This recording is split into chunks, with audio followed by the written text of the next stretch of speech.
Well, he cleaned up the country, the old Wild West country. He made law and order prevail. And none can deny it, the legend of Wyatt forever will live on the trail. Oh, Wyatt Earp, brave, courageous, and bold. Long live his fame, and long live his glory, and long may his story be told. Hold up your hands. Now put them down. Ah, yes, I think I have the perfect fit, Mr. Earp. Well, there's a slight wrinkle below the collar. Otherwise, very good. Oh, the wrinkle is there because Mr. Earp keeps hunching his shoulders. Stand normal, straight, Wyatt. It just won't do. You don't like it? Well, I can't get it in my guns. Oh, that's because you have it buttoned. Please, let me show you. There. Now, when gentlemen who wear my coats wish to reach for a gun, they brush the skirts back with a quick motion. So, you won't be bothered. You see, Mr. Earp, I have made you my special model. Quick draw Prince Albert frock coat. Well, I guess I won't be the first man bothered by a skirt. Tommy, I'll pay for the coat, but I can't wear it. Oh, now hold your fire a second, Wyatt. I see the trouble. Where's the doeskin patch where the skirt covers his gun grips? Oh, I always sew the patch in after the final fitting. Now, you see, the doeskin is very slick. Of course, it will be black. It slides over the gun grips inside. Oh, I've never had a complaint about a quick draw special. Well, baste in the patches and show him. Oh, yeah, the patches right away. Yeah, quick. I just don't like it, Mr. Murdoch. I mean, that fancy vest and those city slicker pants. Now that you've gotten rid of the vigilantes, you've got a reputation. Dress up to it, man. Now let Tommy have the coat, huh? I'm not going to have the Marshal of Wichita dressed like a busted cowhand. All right. The cowhands are going to think I've gone fancy, and that quick draw coat's just liable to get myself killed. Well, I don't know. That's fine. Now you look like the Marshal of Wichita. Ooh. Like lightning he draws. Now it's practice, and you'll be just as fast as you were with the old clothes. But I just may not have an hour to practice. I'll have to wear the coat and back of the guns. Oh, but Mr. Earp, that will spoil the lines. I'm going to wear the coat. That's the way it's going to have to be. Oh, but it looks so dressy the other way. Tommy, you want me dressed to kill, huh? Hmm? Well, since in this vest and this actor's frock coat, I may be dressed to be killed. So give me half a chance anyway, will you? Well, all right. Whatever you say.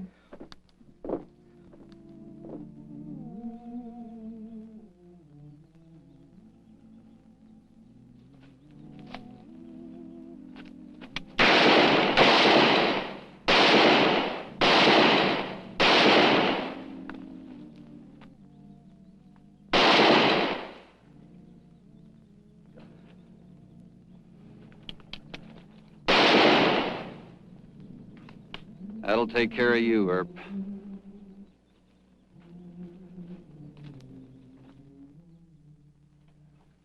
I thought you'd come a-running. Buff Yancey, is that his name? That's right. Never heard of him, Pete. Did you? No, but boys in his line of work use a lot of names. Where is he? He's in his room. I told him to stay there until you could talk to him. Let's go see him.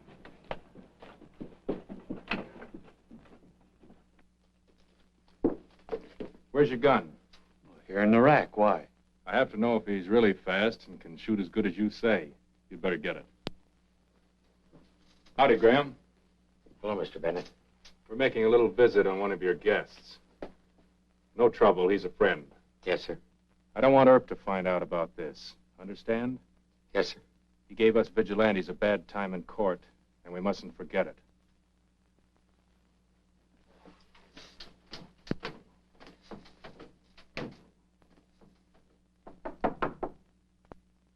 It ain't locked. Mr. Yancey, this is Mr. Bennett. All right. Pete tells me you're quite a gunfighter. I do all right. You put a head on Wyatt Earp a couple of times? Beat him on every draw, if that's what you mean. Why didn't you kill him? No reason to. Isn't he something, Dave? Even had the drop on Earp and he never killed him. Just slapped him in the face and took his gun away. Doesn't make sense. Nobody was paying him to, he says. Why all the chatter?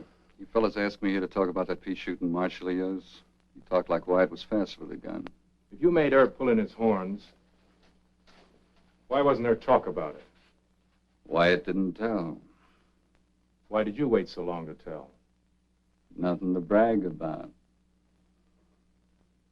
Any more stupid questions? Keep your hands away from that. I wasn't doing nothing, Mr. Yancey. I was just telling Dave. Take it easy, son. You look pretty fast. Earp's pretty fast. But you do it quicker, don't you? You're boring me. And $500, would that bore you? Yeah. 750 bore you? Yeah. 1,000 mightn't. When I pay that kind of money, I want to be sure. Earp buffaloed me once. I want to be sure I'm hiring a man who can revenge me. I like to see what I'm buying, Mr. Yancey. Yeah, Dave ain't hiring nobody to commit suicide. All right. You stand over there. Let's go on. Mr. Bennett, you get a word. One gun apiece. Is that a stopwatch? For $1,000, I want Earp taken care of real good. I'm not sending you against him if you're an easy mark. You say that real nice. All set, Dave. All right? When I say go, go. I don't believe it. He's too old. What was his time, Dave? It's a deal, Yancey. 1,000 in cash on the bed. Oh, no. 500 now and 500. 1,000 on the bed.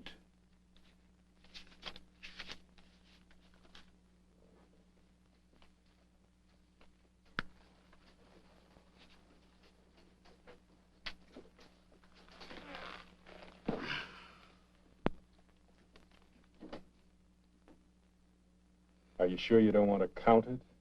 If it ain't right, I'll gun you instead of Earp.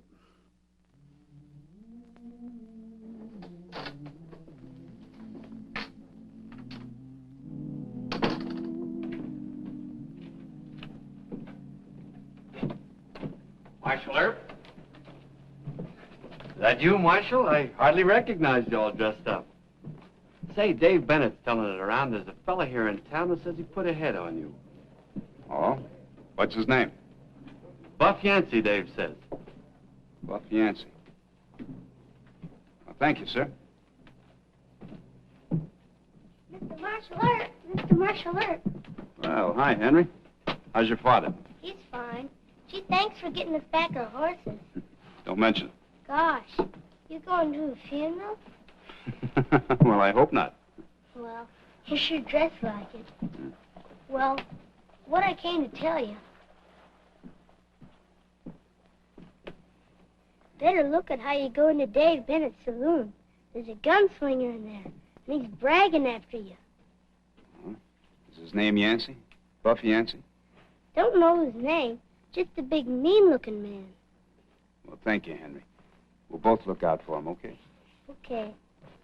And you run along. Wyatt. There's a fellow looking for you by the name of... Yeah, I know. Buff Yancey. Yeah. You know him? Well, not by that name, no. Did anybody ever put a head on you in gunplay? Not that I recall. I didn't think so. Yancey checked into the Wichita Hotel. You know where he's from? Registered from Abilene. Clerk says he palled it up in a bar with Pete Gamble. Had a talk in his room with Pete and Dave Bennett. Dave Bennett and the vigilantes never give up, do they? Well, you better wait here, Mr. Murdoch. Oh, no.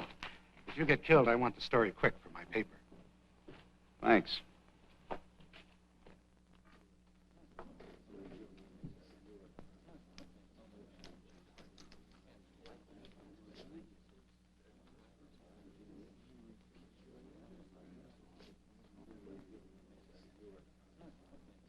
Looking for a Mr. Buff Yancey.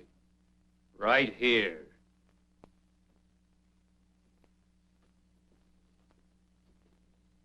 You really Mr. Yancey? You know me, Earp. We've never met before, Mr. Yancey. You're a liar. Oh, no. I hope you don't mean that, do you? Give me a chance to get my guns off the rack and I'll show you. All right. But let's make it legal. I'll wait outside and give you time to buckle on your guns. And you come out and submit to arrest, I'll make you play. Fair enough? Suits me fine.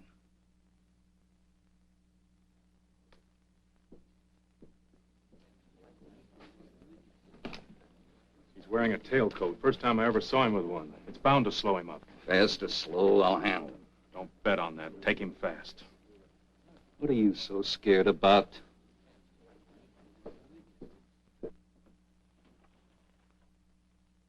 Don't try to hide, Herb. Come on, step on, take what you got coming. I hate to say it, but Mr. Marshall Earp ducked into the alley, Mr. Yancey. Do me a favor, kid. Yes, sir. Tell Earp he can't hide forever. And I aim to gun him on sight. Yes, sir. Why don't you go after him? Get shot in the back? He's a marshal. Let him come after me. He'll have to do that or be laughed out of town.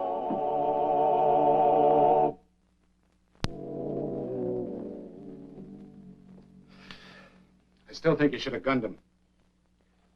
Sure, that's what Dave Bennett figured. What Dave figures, I try not to do.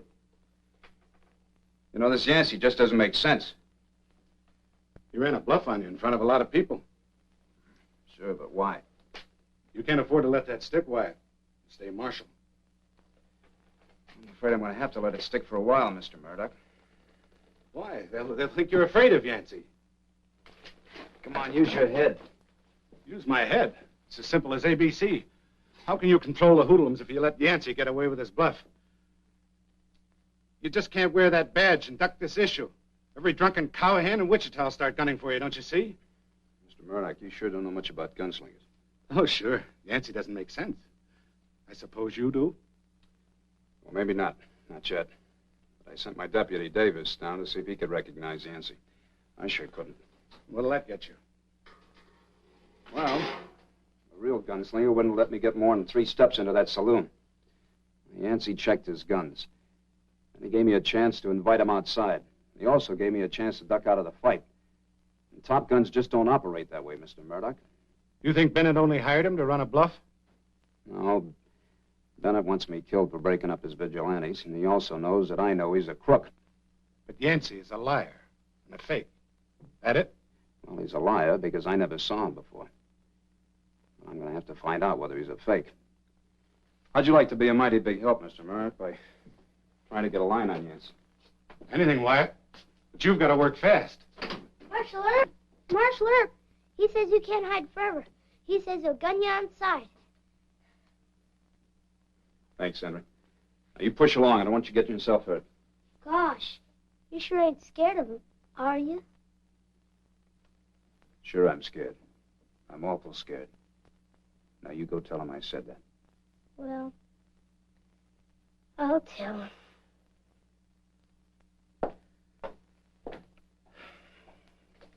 It'll take hours, maybe days to get a line on him. Why don't you just go shoot him and have it over with? Is that what you brought me to Wichita for? But he's a killer. He's hired out to Bennett. He just wound him, buffalo him, do something. Well, I like Yancey. What? There's always a big reason why a man brags that much. Oh? There's something that goes on in a man's eyes when he challenges you to a gunfight. I don't know exactly what it is, Mr. Murdoch, but you catch a glimmer of what he really is. For him, it might be the last few seconds of truth. All right. You like Yancey. Why? Well, he just doesn't have that real killer look.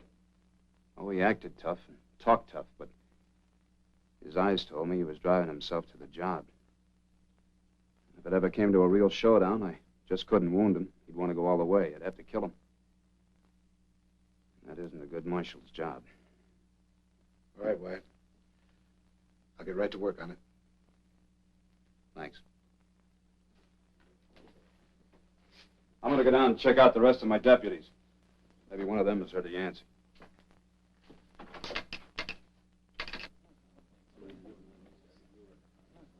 Is that right? Thanks, Gus. We sure got Earp hunting for a hole, Yancey. Yes, sir. He hid out in Murdoch's office, then hightailed it over to jail, probably begging his deputies to protect him.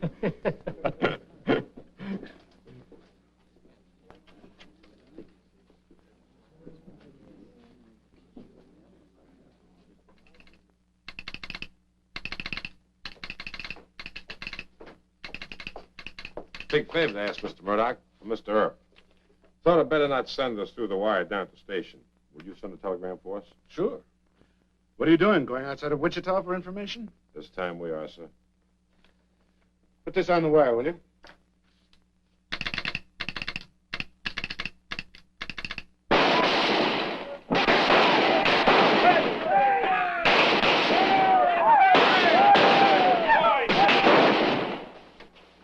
You hear that? I told you what would happen. Yeah, I know you told me. Hear any news from Arkansas? Never heard of Buff Yancey. No record. Nothing in the newspaper files. All right, I guess the time's run out. But there was a family in Arkansas, as Davis remembered. Had a boy named Calvin Turner, called Bud. Deserter from the war. Family no good and this boy no better. I'd like to know more about these people, Davis. Did they work steady? Were they pleasant to people? They'd send their kids to school? What do you remember? Well, there's not much I can remember. The old man was grouchy and kicked the kids around. This Bud, was he handy with guns? Must have learned something about him in the Army. Otherwise, he was shy and timid. Went off to war young. That probably made him more timid. Mr. Davis? You know where Mr. Yancey's guns are? In his room. He don't trust public racks. Can you get a pass key to that room? Yes, sir. Let's go.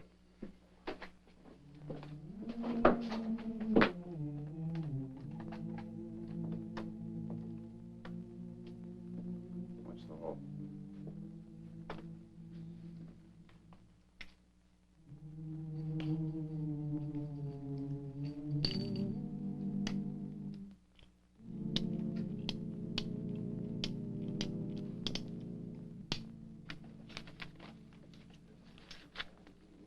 Earp isn't coming after you.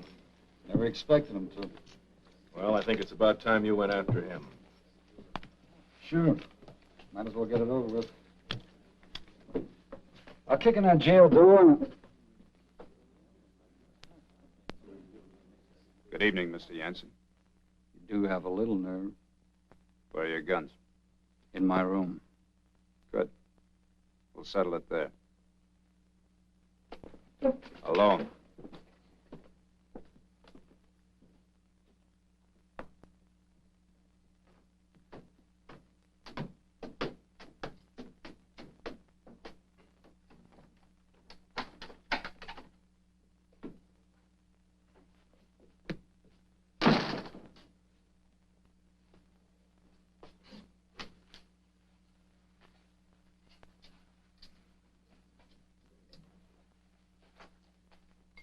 Take your time, Mr. Yancey.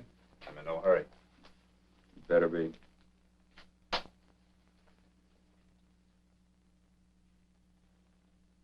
You better check your guns, Mr. Yancey.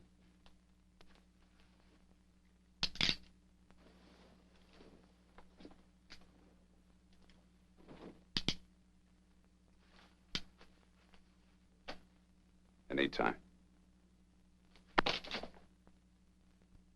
You're a brave man, Mr. Turner. Don't be foolhardy. I'm going all the way.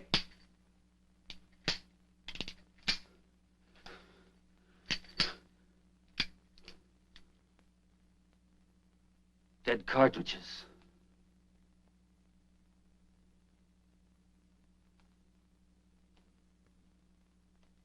Well, give me what's coming to me.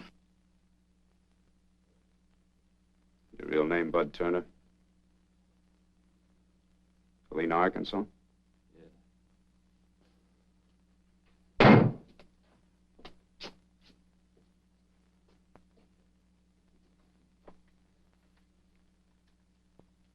What happened to you during the war? I was afraid. I ran away. Well, everybody's afraid at one time or another, but it's only common sense to be afraid.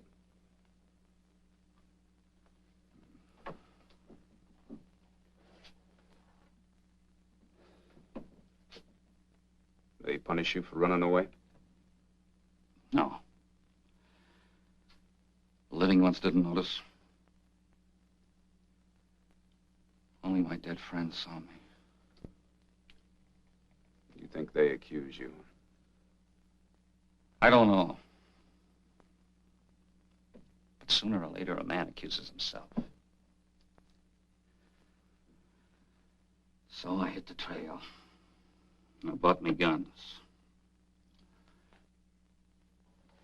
I wandered around trying to be brave enough to face a fight. Found out it was the only way to exist. You faced it. With dead cartridges and a slow draw.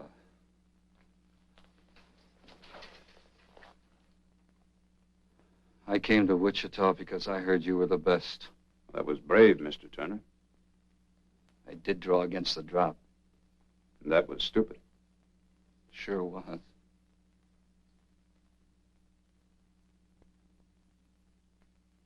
Why'd you shoot? Well, I'd have been a murderer if I had. See, I got a key to your room, and I came in and put dummy cartridges in your guns. Now, just one more thing. Did you take money from Mr. Bennett? Yeah. $1,000. Stuffed it under the rug.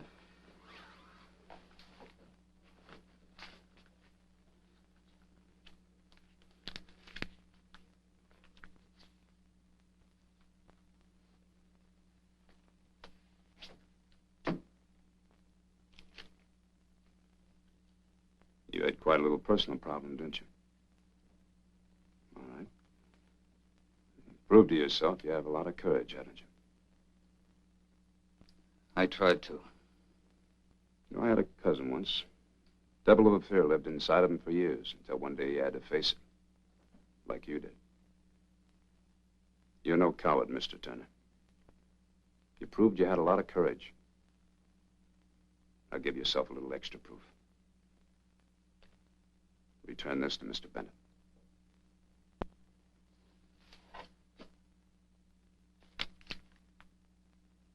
Yes, sir.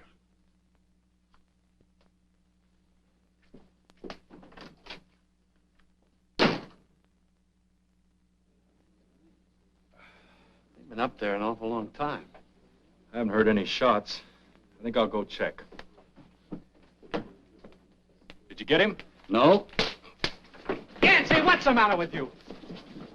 Yancey!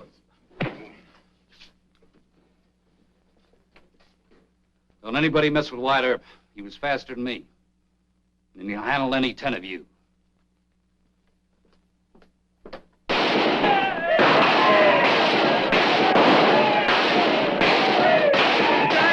right, the fun's over. Throw your guns in the road.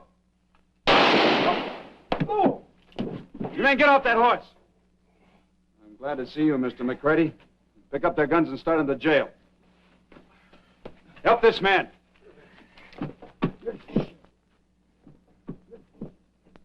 Where you heading, Mr. Turner? Arkansas, I reckon. Well, Helena's a good town. I hope you settle there. Yes, sir, Mr. Earp. I can handle things from now on.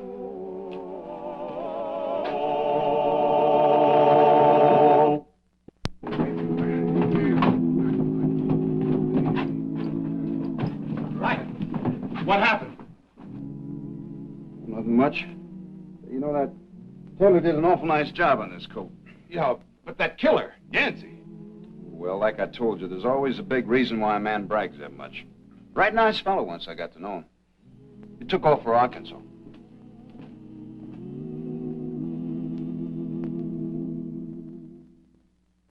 Well, he cleaned up the country, the old Wild West country. He made law and order prevail.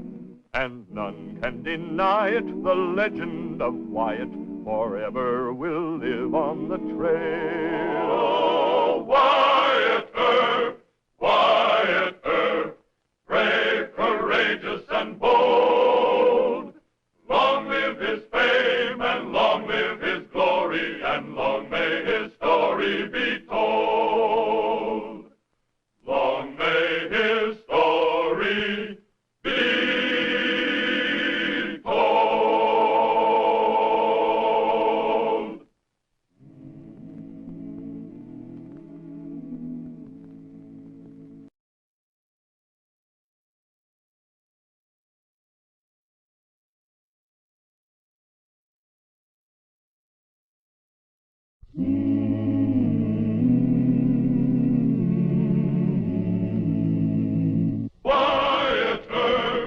Wyatt Earp, brave, courageous, and bold.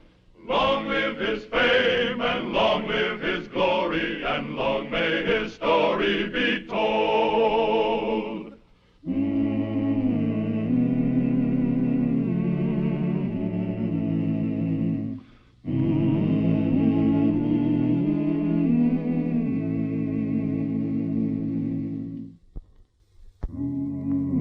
Wyatt Earp, against his will, is Marshal of Ellsworth, Kansas. The year is 1874, and Ellsworth was one of the wild cow towns of the western frontier. Bill Thompson had killed Earp's close friend, Sheriff Whitney, and Earp had arrested Bill, who escaped. This pursuit of Bill Thompson was the key to Wyatt Earp's success in Ellsworth. Wyatt, I put this ordinance through because you insisted. But it's a new and radical idea. Well, I'm a new and radical peace officer, eh? You've got along fine without trying to make them check their guns. You've calmed this town down. Look at it. It's like a village back east. Well, don't fool yourself, Ed. Still Ellsworth, Kansas, just 2 jumps from the Chisholm Trail. Well, I may be stupid, but I don't see what the no-gun law has to do with catching Bill Thompson. Well, his brother Ben's bound to come back into town sometime or other. Oh, you mean to decoy Bill by throwing Ben in jail? That's right. But that's not the only reason for the no-gun rule. Packing guns in town is a tradition with the cowhands we got to break. But it's an old tradition, Wyatt. They feel they have to go armed in self-defense. Sure. But like a lot of old customs, it just isn't logical. If they're not wearing any guns, nobody's going to shoot at it. It's the code. Shooting at a man that isn't armed is like shooting a fellow in the back. Just isn't done, right? Yes, but you can't change a cowhand. You'll see. Howdy, gentlemen. Howdy. That mean a man can't pack a gun in this town? That's right. I've set up check racks at the saloons, the hotel, and BB's store. We posted signs like this all over town. We're trying to keep you healthy. They tell me you're pretty good, but you're not good enough to enforce that stupid law. Not in Ellsworth. Easy now, mister. Well, let him talk. I've been carrying guns since I was a kid. Got to be a habit. And I aim to keep on carrying them. Well, not in Ellsworth, mister. You and your friends start to the nearest check rack. Now.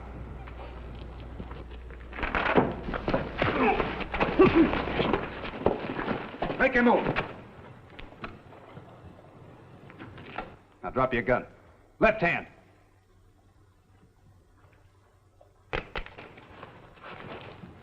You know where the jail is? Start walking. Pick up your hat. Get the guns in.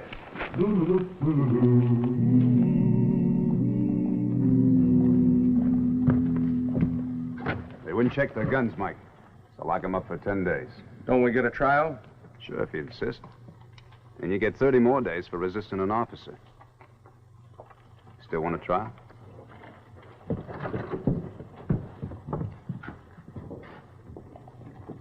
Mr. Earp, sir. This is Miss Abby Crandall. She wants to... Miss Crandall, meet my friend, Marshal Wyatt Earp. Well, that really does know you. How do you do, Mr. Earp? I'm in good health, thank you, ma'am. I came all the way in from the cattle camp just to meet you. My dad says I'm a born hero worshiper. Guess I am sort of cheeky about it. Would you mind just shaking hands? Not at all. Thank you very much. Well, now, Bat, I believe everything you told me about Mr. We already heard how he cut down the Thompson. No, I didn't tell the half of it. Well, now, hold on. All this gushy talk isn't needed. I'm not President Grant. Now, what favor can I do for you? Favor? Well, I would guess that one of your relatives was in trouble or something. Oh, no, Mr. Miss Crandall's dad runs a big cattle spread. Is your father Tom Crandall, the Oklahoma Territory? Mr. Earp is suspicious of me, but all great marshals have to be that way. You see, I've met Mr. Hickok of Wichita, and Mr. Bassett of Dodge City, Mr. Luke Short of Abilene. She specializes in marshals. And now I can brag that I met the great Wyatt Earp. Well, thanks for introducing us, Bat. Hope I meet you again real soon. You too, Bat. Same here, Miss Crandall. You weren't too polite, Mr. Earp. I wasn't intending to be. Well, she's the nicest girl I ever met. No paint and powder and no swear words. I thought you'd like her. Mr. Masterson, I wish you'd stick to poker. You wouldn't get hurt so bad. Sir? Didn't it ever occur to you that Miss Crandall may not be telling the whole truth? No, what do you mean? Well, she smiled with her mouth, but there wasn't any smile in her eyes. Didn't you notice that? No. And that story about her riding all the way into town just to shake my hand. Well, you're famous, Mr. Earp. You know, that's just local notoriety, that's all. Well, I'm not trying to say that she's going to lead you into a life of shame. A life of shame with her? Why, Mr. Earp. Why, Mr. Masterson. You know, I think the time has come for you and I to have a serious talk. Excuse me, Wyatt. I just heard the new prisoners talking. They say Ben Thompson's in town. Where? The Red Dog Saloon. I sure hope he's wearing his gun. So you stay here.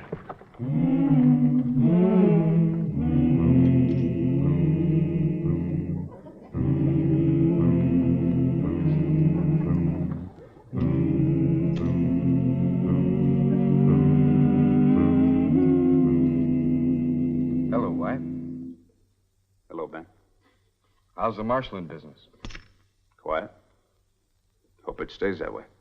Don't expect any trouble from me. I'm back in this poker game here. Care to sit in? No, thanks. Not right now. You forgot something, didn't you? Forgot what? There's the sign. There's the check rack. Take 'em off.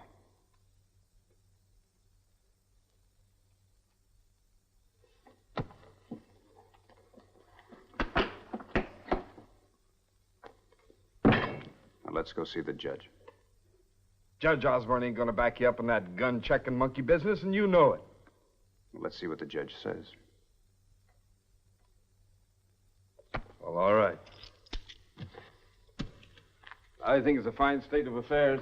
A man can't sit down into an honest poker game without you coming around pestering him all the time. I got a big investment here. I got a heavy investment, too, Ben. In what? This town. I got my whole hide put up for security.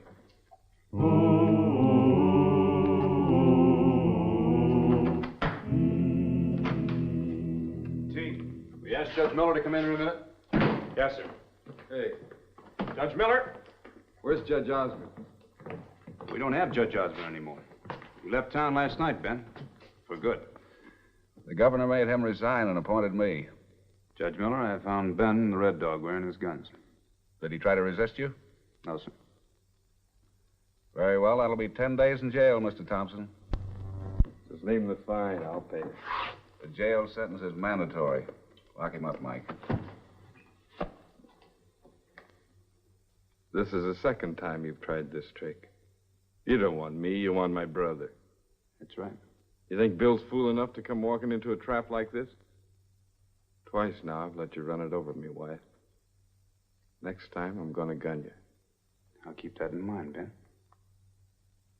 Put him in a clean cell.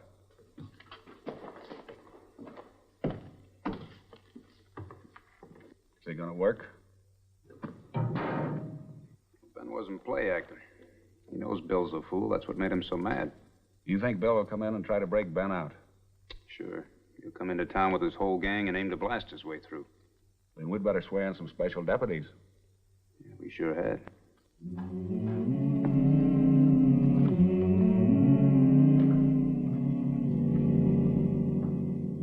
Here are the deputies. Oh. Why do you know all these gentlemen? Mr. Daly? Mr. Davidson? You, sir? I'm Jim Richards, Marshal. I met you at Sheriff Whitner's funeral. Oh, that's right. Well, now to explain this, I better tell you what I know about the Thompsons first.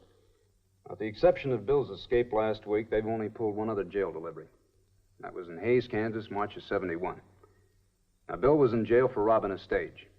Ben and about 12 gunslingers rode up to the jail and started a big palaver with the sheriff.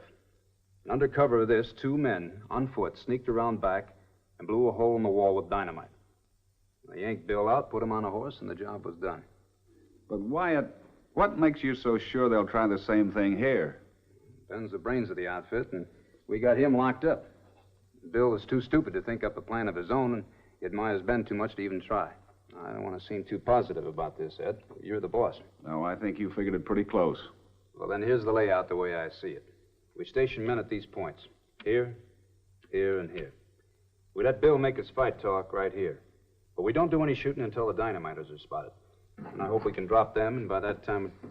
Mr. Earp, can I see you a minute? Yeah? It's Miss Abby. She's outside. She told me something you should know, sir. Gentlemen, you go ahead and pick your stations. Bat's got something that might be important. All right, Richards. You take this station here. Daly, you're here.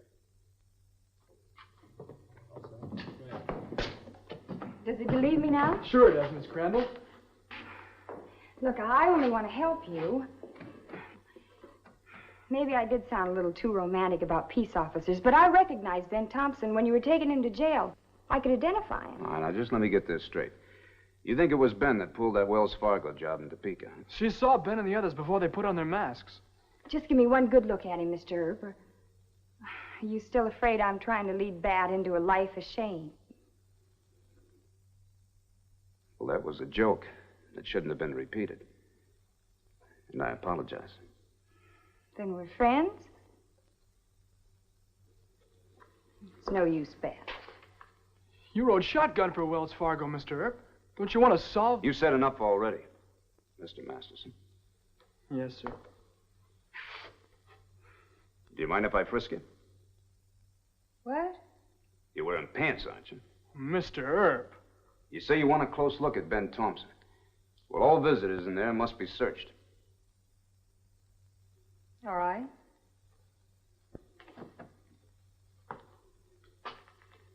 Nothing personal, man.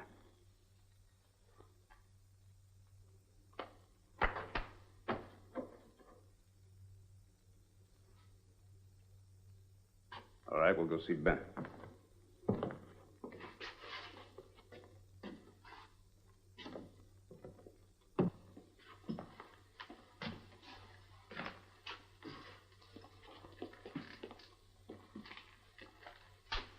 Well?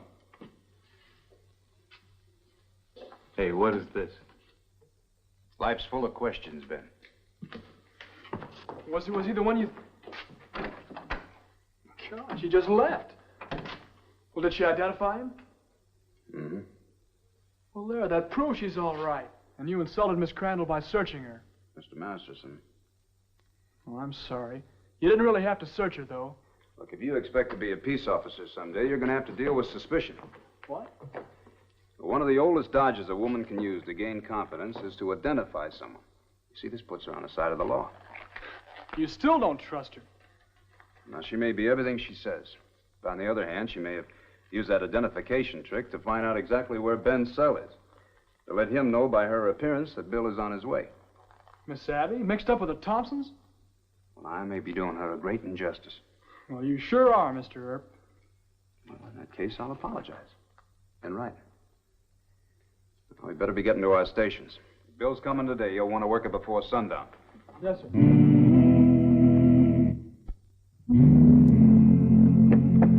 Mr. Earp, they're coming. So quick? Are you sure? Yes, sir. I saw them stop to get organized in the picnic grove. Well, you better go tell Judge Miller.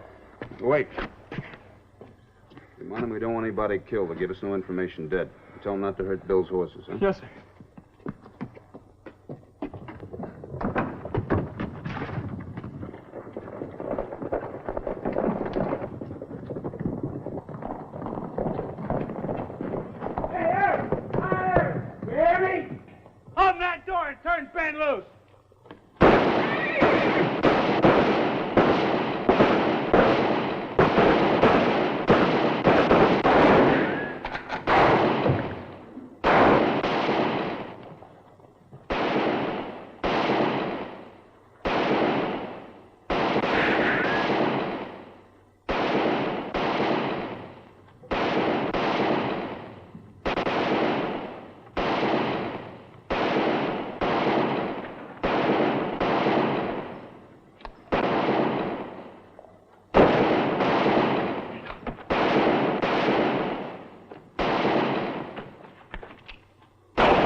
no use, Bill. We got 2 men down. Deputy's got it from the roof. I'm going to take the men out myself. Get out of my way.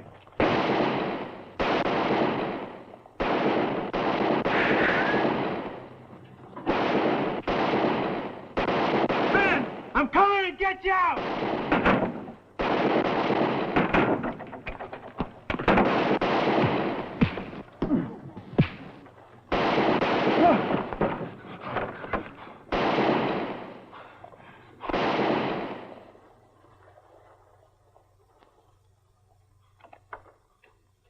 Pick up the guns. Teague, get in there. Go on, Teague, bring the keys. Bill, you stupid idiot. Go on, get in. And take real good care of him, Ben.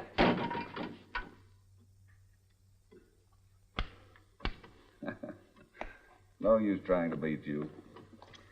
I vote we call it a night. Well, that suits me. What's your hunch? Do you think the Thompson crowd will come back? No, not tonight.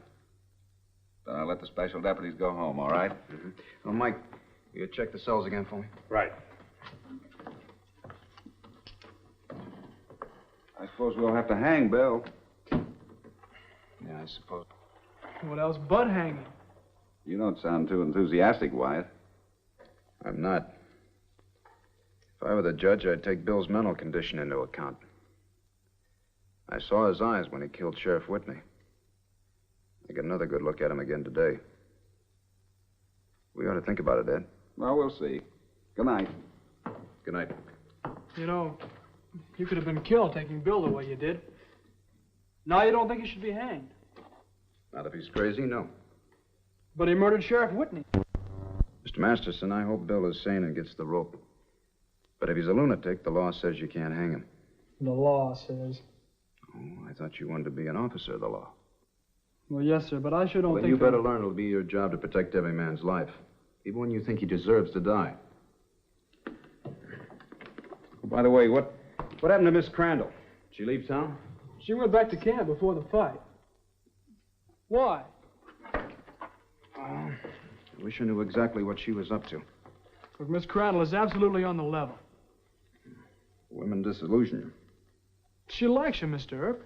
She says you're the best looking and most capable of all the marshals she's met.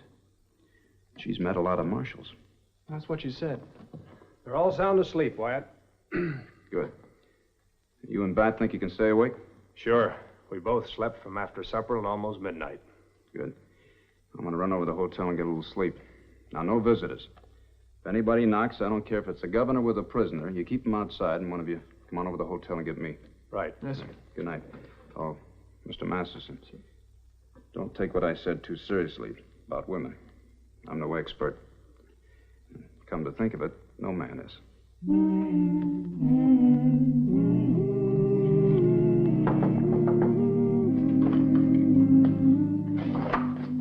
Ben, let me in, quick. Miss Abby, what's wrong? They're after me because I told on Ben. Mr. Earp here? No, at the hotel. Who's that? Oh, it's Mr. Teague, the deputy. Put him up, both of you. Miss Abby, you with a gun? Take his keys. You drop your gun belt with your left hand. You must be loco. Trailing with the Thompsons. Shut up. Now through that door, both of you. Go on.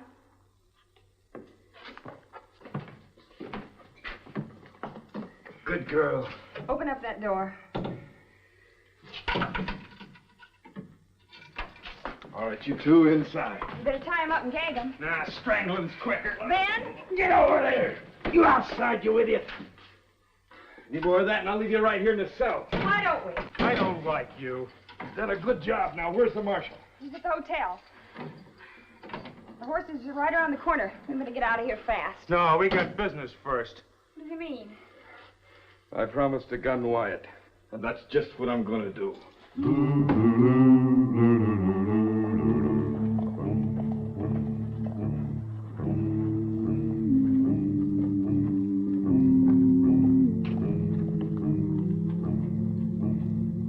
Hey, Earp. Marshal Earp. just traded places with your friends, Wyatt, so get your guns and come down here and make your fight. That's the way you want it, Ben. Not in the back. Let go and stay out of this. Crazy fool. I told you this has got to be done in a fair fight. He won't let you do it. You better get him out of here. I'm going to kill her myself. Now get on that horse. Go on. I got to get him out of here. Well, go on then. I'll try and keep her up here. Thanks, honey. I'll see you later.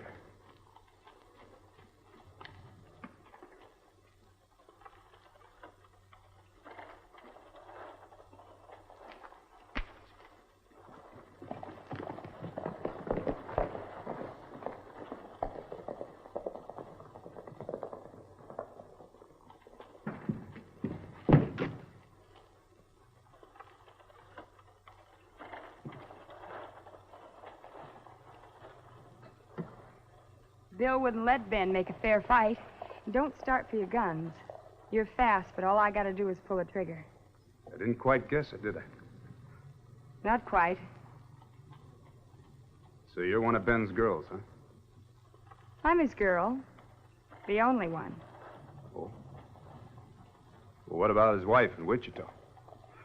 You're lying. And there's Nita Dreves in Amarillo. Gene Prentice, who lives in Dodge. I don't believe you. Now, what about Alice Mabry? She lived right here in Ellsworth. She went to Denver and killed herself when Ben left her. Oh, Ben gets around living his kind of life. It comes in handy having a lovesick girl like you in every town in the circuit. No, I did guess you wrong. I thought you had brains. But to think that Ben Taunton cares for you is just plain stupid.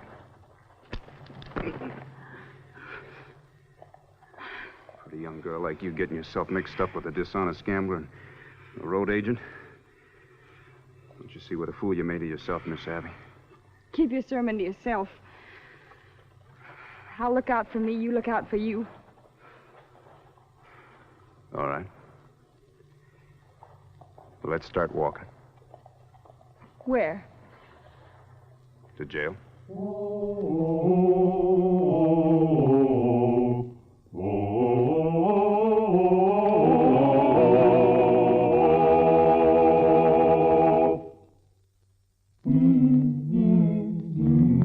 Women.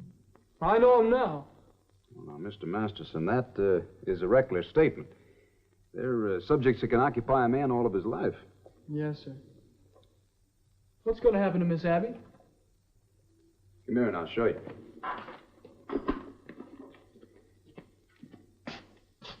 You're welcome, Miss Abby.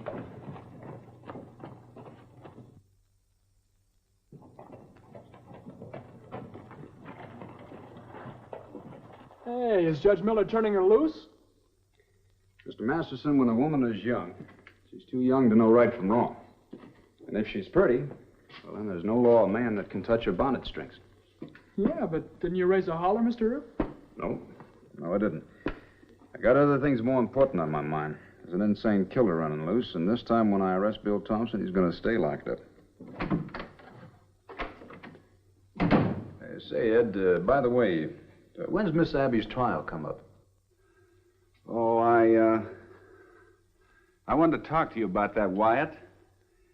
As a matter of fact, You let her go, huh? Well, that was wise, Ed. Just because she was a woman? Well, that and the fact that, well, you see, actually, we don't have any facilities for women in this particular jail. Yeah, that's it. That's it, exactly. No facilities.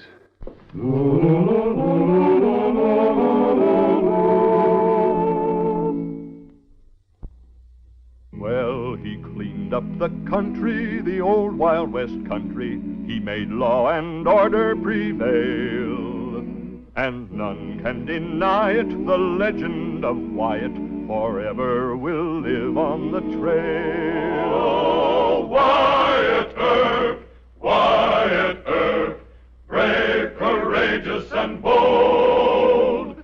Long live his fame, and long live his glory, and long may his story be told.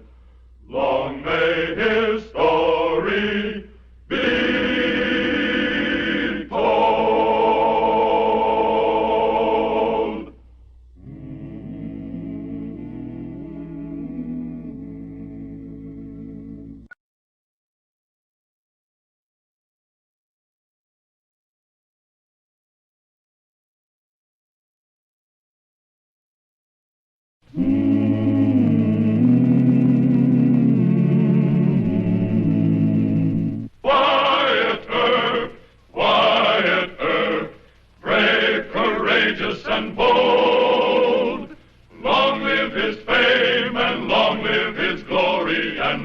may his story be told.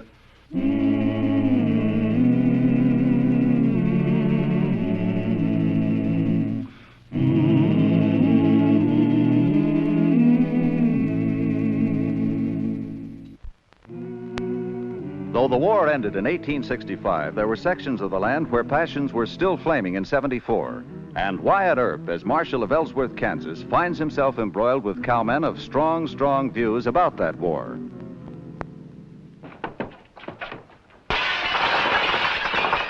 Oh, Marshal Earp! Marshal Earp! Here, wait a minute. You stop it! Stop it! Stop it! Doris has done to her.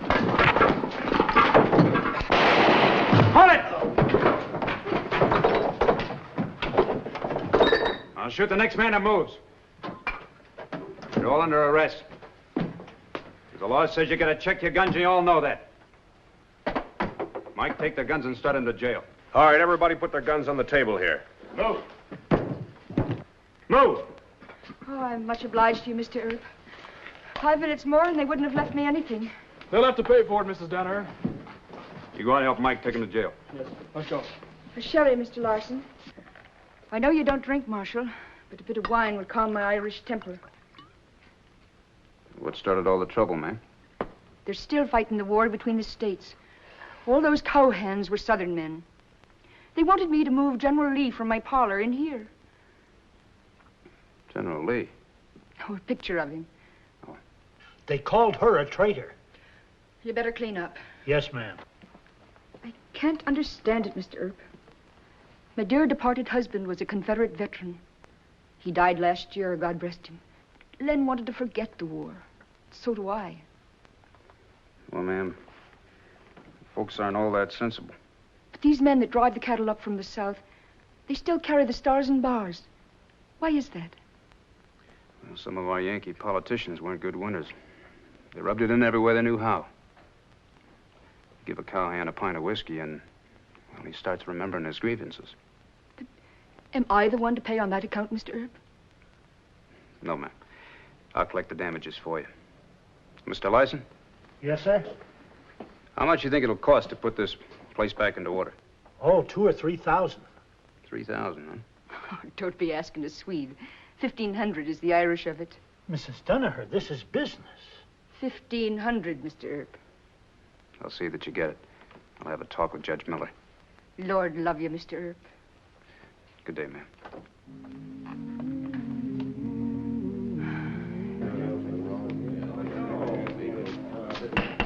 All right, men, stand up. Judge Miller. Take your hats off. You men are charged with drunkenness and malicious destruction of property. I suppose that's your idea of fun, wrecking a poor widow's only inheritance. Now, just a minute, Judge. We got something to say here about this. Order in the court. Marshal Earp, what's your recommendation here? I think between them they ought to be fined $1,500.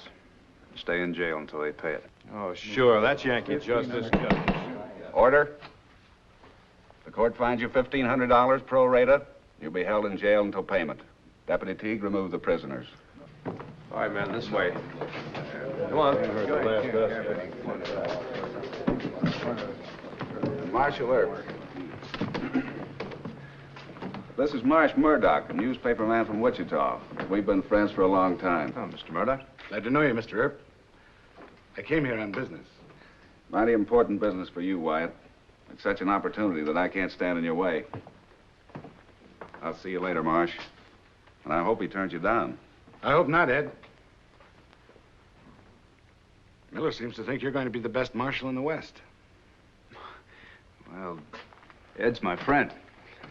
Your friend, but also a newspaper man. We learned to size up men pretty well. I'll come to the point. How would you like to be Marshal of Wichita? Wichita? That's a mighty big job. Too big? Well, I don't know. Wichita ranks with Dodge City for size and trouble. It'll be worse when the railhead moves in. Laying all my cards on the table. How'd you happen to hear about me? You're better known than your modesty allows you to think. But what really brought me here on the run was a chance remark in Ed's last letter. Oh? He said you know how to handle southern cowhands. Well, I have had to make quite a study of them, but Mr. Murdoch, I always think better when I'm walking. Would you mind getting a little sun? Not at all. Good idea. You know, getting along with Southerners is our big problem, Mr. Earp. Bill Hickok let some Texas men run it over him last week and had to quit. And with Sheriff Smith retired, we have to start all over.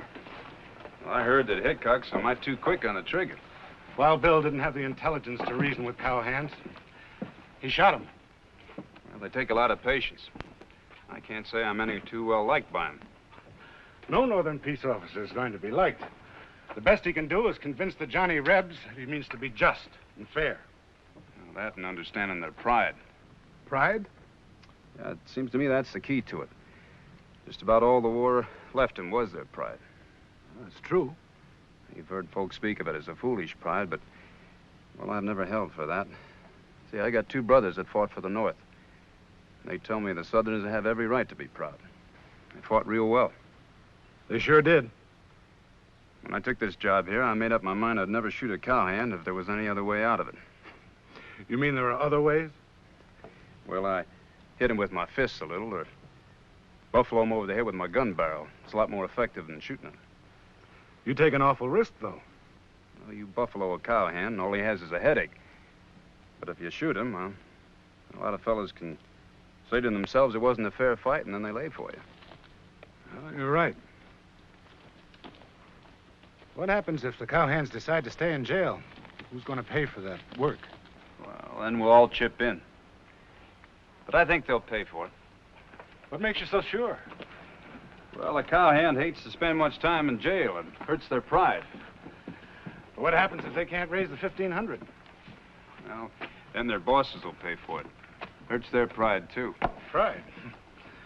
I never thought of the cowhand problem in just that way. You're the man for the job in Wichita. We can pay you $250 a month. Nominally, you'll serve under the new Sheriff Todd. But you'll be in charge of law enforcement. Oh, what do you say? Well, that Masterson will want to come with me, but he's going to have to go to school. Ed Miller isn't too happy about my leaving. No, but he realizes with the railhead moving on to Wichita, this town will change from a cowhand whoop-de-doo to a normal community.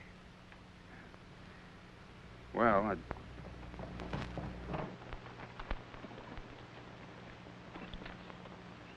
You Wyatt Earp? That's right. Where's Judge Miller? Who are you? Rams is the name. Kirby Ramsey. You got some of my men in jail. We want to talk to you and the judge in private. All right. First, you ride over to the jail and check your guns with my deputy. I think not, sir. How's that for Yankee impudence? There's nothing Yankee or impudent about it, Mr. Ramsey. It's a city ordinance. Of all things, aren't you Captain Ramser?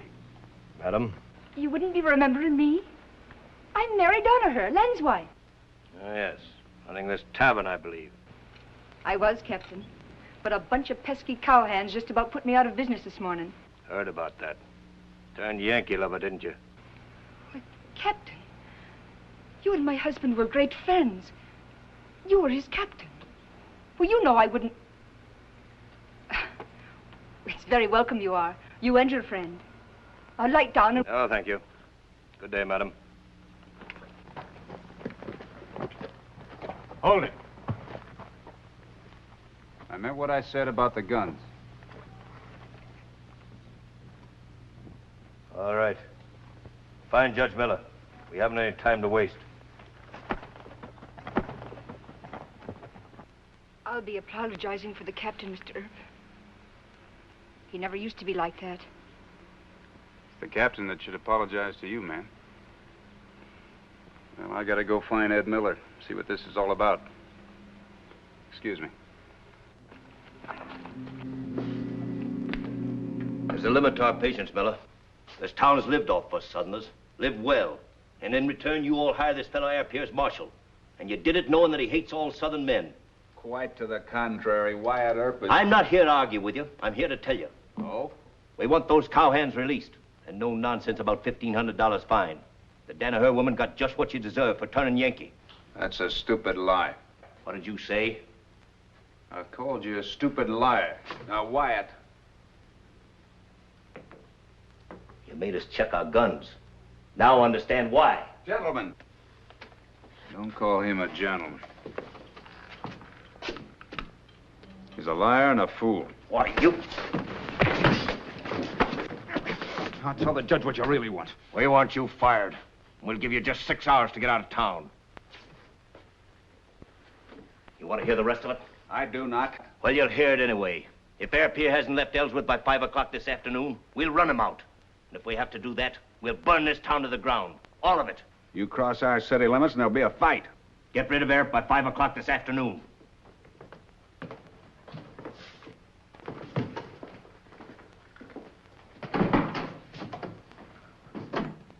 The Civil War all over again.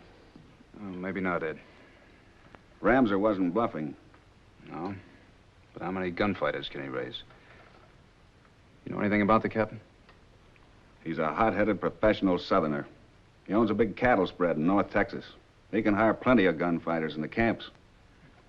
Well, shall I let him run me out of town? This is serious, Wyatt. We'll need to arm at least 100 men. Get the women and children to safety. Hold on, Ed. You may be overestimating the captain. Now, there must be another way to handle him. Is that the picture that caused all the trouble? General Lee, God rest him. Was he really better than President Grant? Well, if he'd have had the same number of men and equal equipment, he'd elect us. Why, Mr. Earp, you admit it. It's just my personal opinion, ma'am. I'm not a military expert. But going way down to the line to Captain Ramser, what do you know about him, Mrs. Donaher? Well, you can tell us, Mrs. Donaher. Ramser's given me until 5 o'clock to leave town. If I don't, he says he's going to run me out and burn Ellsworth. Joking you are. Nope. And it's all true. And a plague on that man. Him that was me own Len's captain and a great gentleman. He loves the South. It's more hate than love, Mr. Earp. You think he's a fanatic? Daft. Poor, wicked man. A great worshipper of General Lee. Yet he doesn't know that General was always praying that the North and South would live together like brothers, to forgive each other for what's past. I'll bet that Ramser doesn't even know the date of General Lee's birthday, or even his middle name. Let's see. Robert Edward Lee, born January 19th, 1807. Have I got it right? Go devil and come St. Patrick. You certainly have. Is there anything you don't know, Mr. Earp? Well, Lee just happens to be one of my heroes. But I don't know much about Ramser. You think he was bluffing? Was he cold sober when he threatened you? Hmm. Then he'll be after trying it, Mr. Earp. And don't take him lightly. Well, what kind of a following could he have? A few friends and a lot of money. And there's hundreds of Southern men in the cattle camps right now. Yeah. Mr. Masterson, I got a job for you. Yes, sir. I want you to take your horse and scout the camps. See if you can pick up a line on Ramser in a couple of hours. Oh, but Mr. Earp, if they catch him spying, he might get hurt. Don't worry, they won't catch me. Mr. Earp's learning me to be a marshal. Teaching me. When we get you into school, they'll pound the difference into you. Now, there are two things I want to know quick. Is Ramser coming at 5 o'clock, and with how many men? Yes, sir, I'll find out. Mr. Earp, a strong sense of justice has bedeviled us Irish from the start. Why should you, who've refused to gun so many cowhands, be put among their enemy? Well, it is kind of mixed up, isn't it? Oh, it truly is. You being the kind of man you are, Ramser can't chase you out of town. And yet if you stay, there'll be a bloody battle. And that none of your making. Well, maybe Ramser will change his mind. Would you approve of my driving out to the camps? I'd have no influence on Ramser, but I do know a lot of cowhands. Ma'am, it's good of you to offer, but no. You'll hide behind no woman's skirt. Well, I'm not wounded and down to my last cartridge yet. Too bad. It was a silly whim of mine. Think nothing of it. I'll go count my liquor bottles.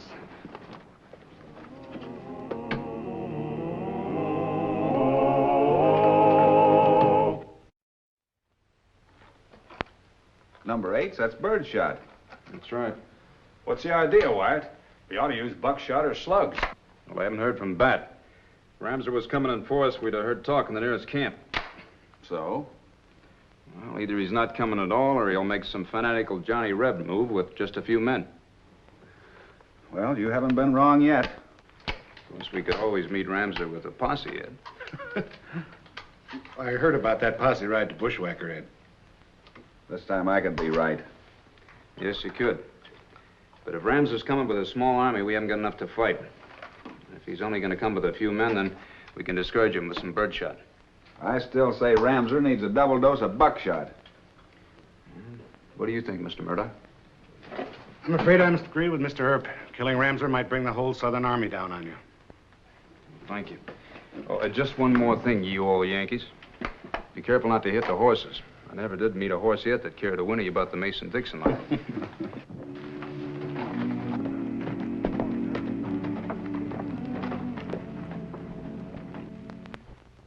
I found this tacked onto the crossroads sign down at the corners. Miller, tell Earp I'm giving him until 6 a.m. tomorrow to leave town. Kirby Ramser. Just a bragging faker. He talked too much for a real Johnny Reb. The real ones just come a-shooting. I don't know. Might have taken him longer than he figured to get his crowd together. Well, Bat should have been back here by now. I don't like it. You think Ramser might come in this morning? Well, Bat can tell us that. If they haven't caught him.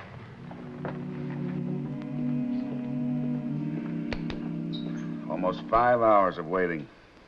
Afraid something happened to that boy. What's going to happen at sunup? Hope he can handle these cowhands. Well, we've armed about 50 men. Earp can't ask you to risk a whole town for him. He won't run. If he did that, it'd be no use to you in Wichita. Or anywhere else as a law officer. I like Earp. Hate to see him lose his big chance in Wichita. Lose his reputation or his life. And through no fault of his own.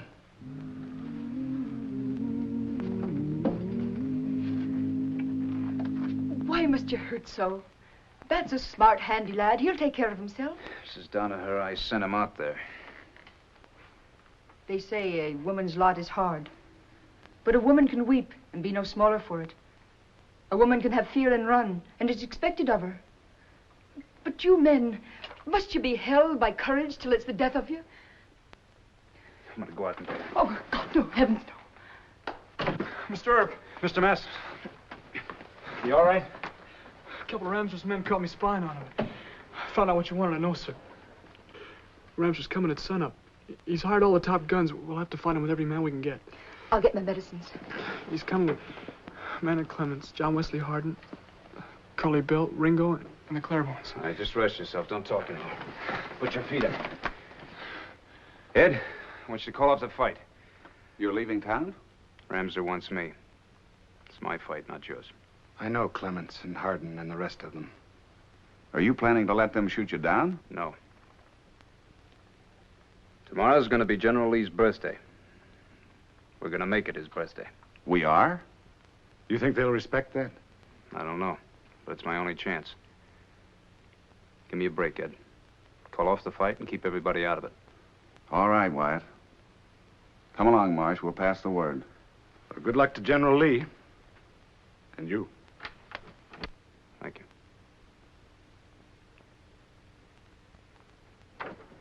I have some arnica and a towel and... He's asleep. Go get me some hot water.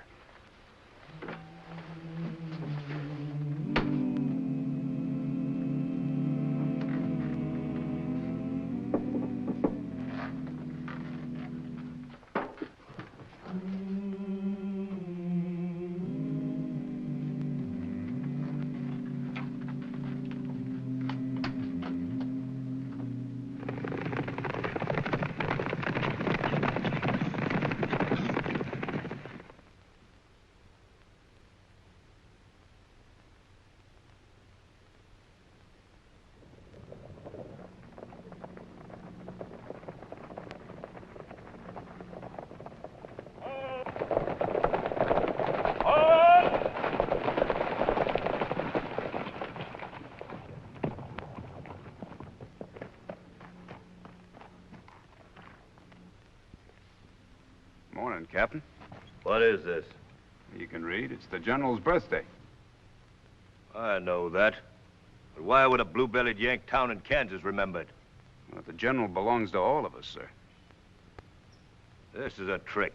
You're trying to hide behind General Lee. Talk us out of what we came here for. No, Mr. Ramser, I decided to make my fight here. I thought that about 6 of you might like to pay your last respects to him. What's holding us up? Quiet back there. It's the General's birthday. Whose birthday? Lee, Robert E. Lee. You men will show your respect.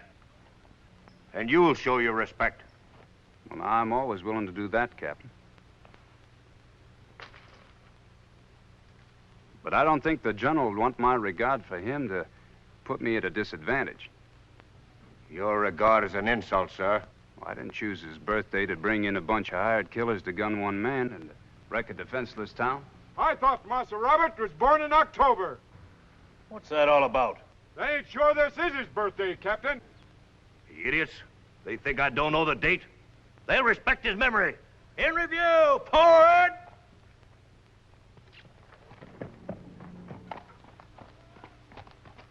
Oh!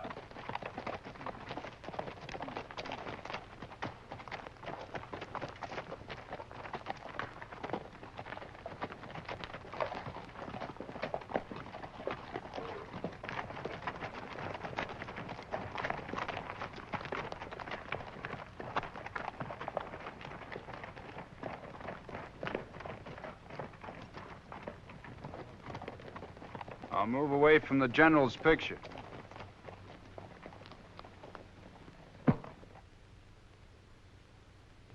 Now it's a fair fight, the way he'd want it.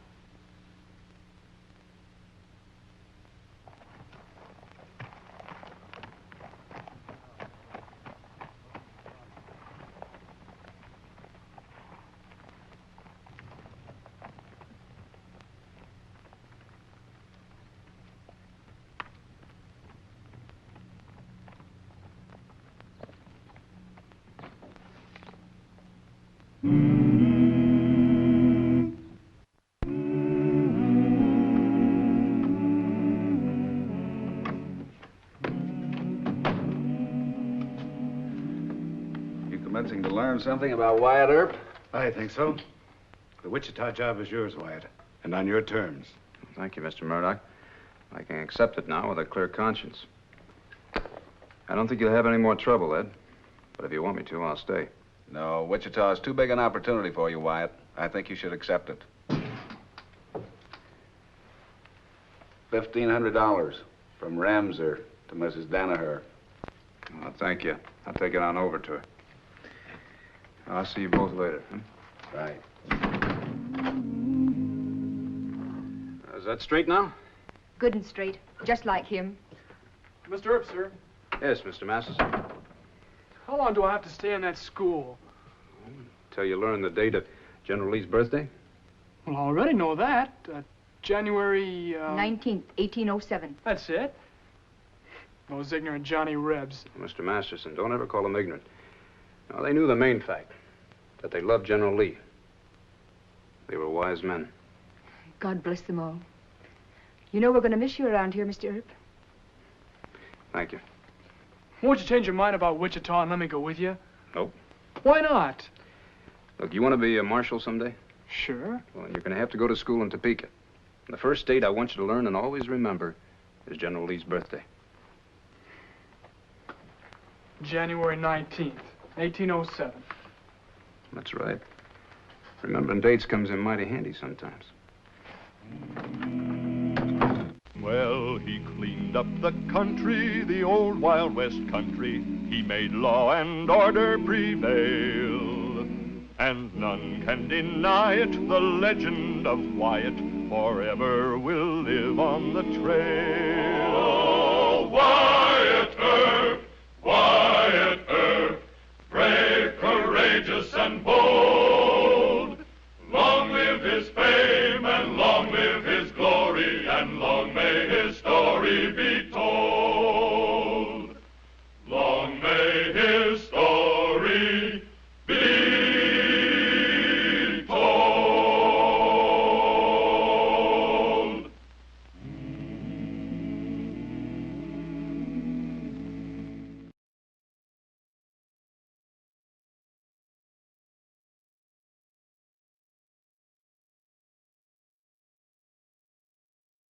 Wyatt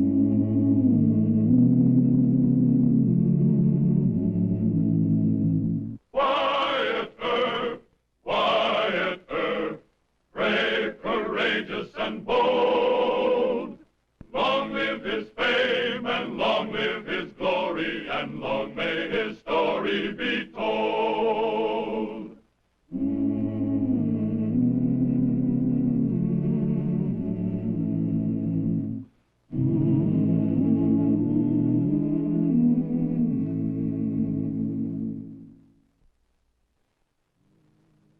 One of the high spots of Wyatt Earp's career as Marshal of Wichita, Kansas, was his conflict with Shanghai Pierce.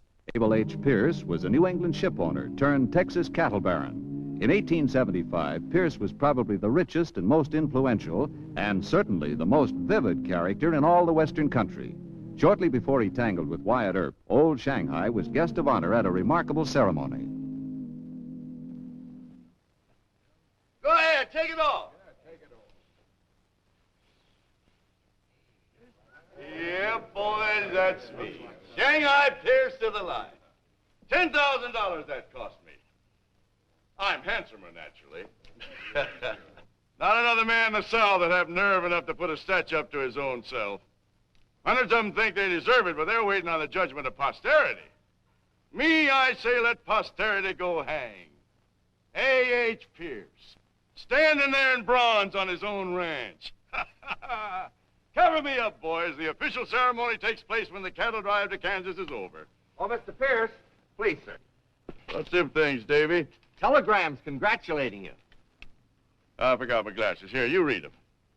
Dear Mr. Pierce, I know of no living Texan more worthy of a statue than you are. Kindest regards, R.B. Hubbard, Governor. Hubbard gets my support next time. Dear Shanghai, I think it's wonderful about the statue. William Buffalo Bill Brooks, Marshal of Dodge City. Good old Bill. And here's one from Luke Short, Marshal of Abilene. There isn't a man of my acquaintance more deserving of a statue. Hey, who's that one from? Oh, Wyatt Earp, the new Marshal of Wichita. But listen to what Wild Bill Hickok wires you from... Earp? Well, we're heading for Wichita. What did you say? Well, friends of yours here have asked me to comment on the statue you have erected. I suppose they want a tribute to your character from me. I am informed that last season you and your men raised more trouble in Wichita than any 5 outfits from other ranches. This is to warn you in a friendly way that we expect better behavior from you this season. W. Earp, Marshal. Don't worry about Earp, Mr. Pierce. We'll take care of him. We'll take care of Earp. Don't worry about You bet him. we'll take care of him. No, boys, no. That ain't the way I'm going to handle Earp. I'm going to handle him just like I did Hickok and Buffalo Bill. Buy him off, Mr. Pierce? Key wrecked. Never met a man yet that didn't have his price. Tie that cover down tight on my statue, boys. Then get on your horses and head my cattle north. We're on our way to Wichita. Hooray!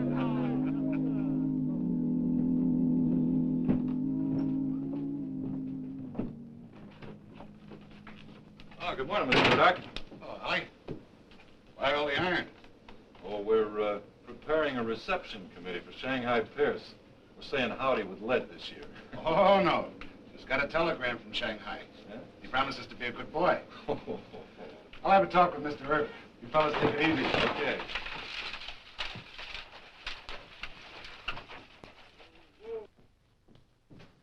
Howdy.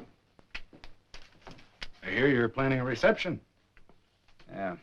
Got guns stashed in places along Douglas Avenue and down Main Street. I'm going to take Mr. Pierce as soon as he shows in town. Oh, now, Wyatt. Read this. Shanghai says, no trouble. Oh? What changed his mind? The statue, I think. Man puts up a statue to himself. He must be anxious about his reputation.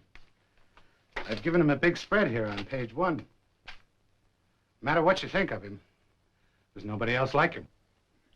Yeah. Now, Shanghai's not a bad character. Generous, fabulously wealthy. I think you'll like him, Wyatt. Well, whatever you say goes, Mr. Murdoch. If Mr. Pierce wants to behave himself, well, that's wonderful. Shanghai Pierce outfit is this town's biggest customer.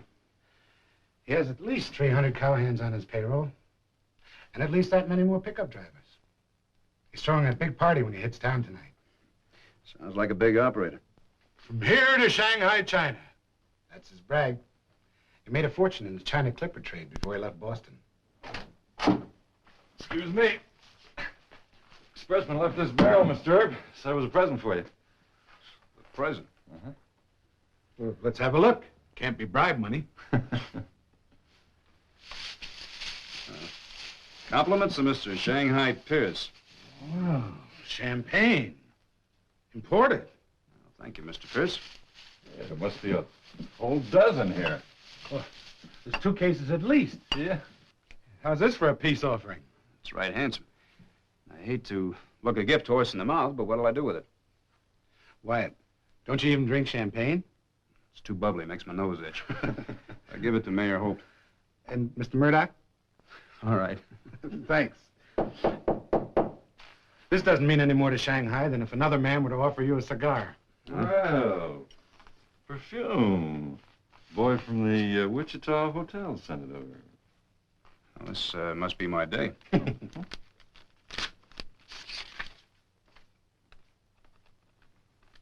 It's from a woman that says she's in serious trouble and would like police protection. You know anybody by the name of Alice Kennedy? Do I? Alice Kennedy's an actress. The loveliest one that ever played Wichita. Oh? You better go down and talk to her. No, hold her. Miss Kennedy's too an important actress to our theater out here. She doesn't write mash notes, not even to the handsome Marshal Earp. You better go see her yourself. All right, but there's something odd about that. There's no theatrical company playing here in town. Why would an important actress be here? Well, will you go and find out? Maybe it's a story. I'll let you know. I just know you're going to take good care of that champagne. I still think Shanghai Pierce is up to some kind of a trick. Oh, yes, it's over 2 cases there. Yeah, howdy, Mr. Saunders. Understand you got a Miss Kennedy here. Yeah, she's waiting for you in the ladies' parlor, Mr. Herb. Thank you.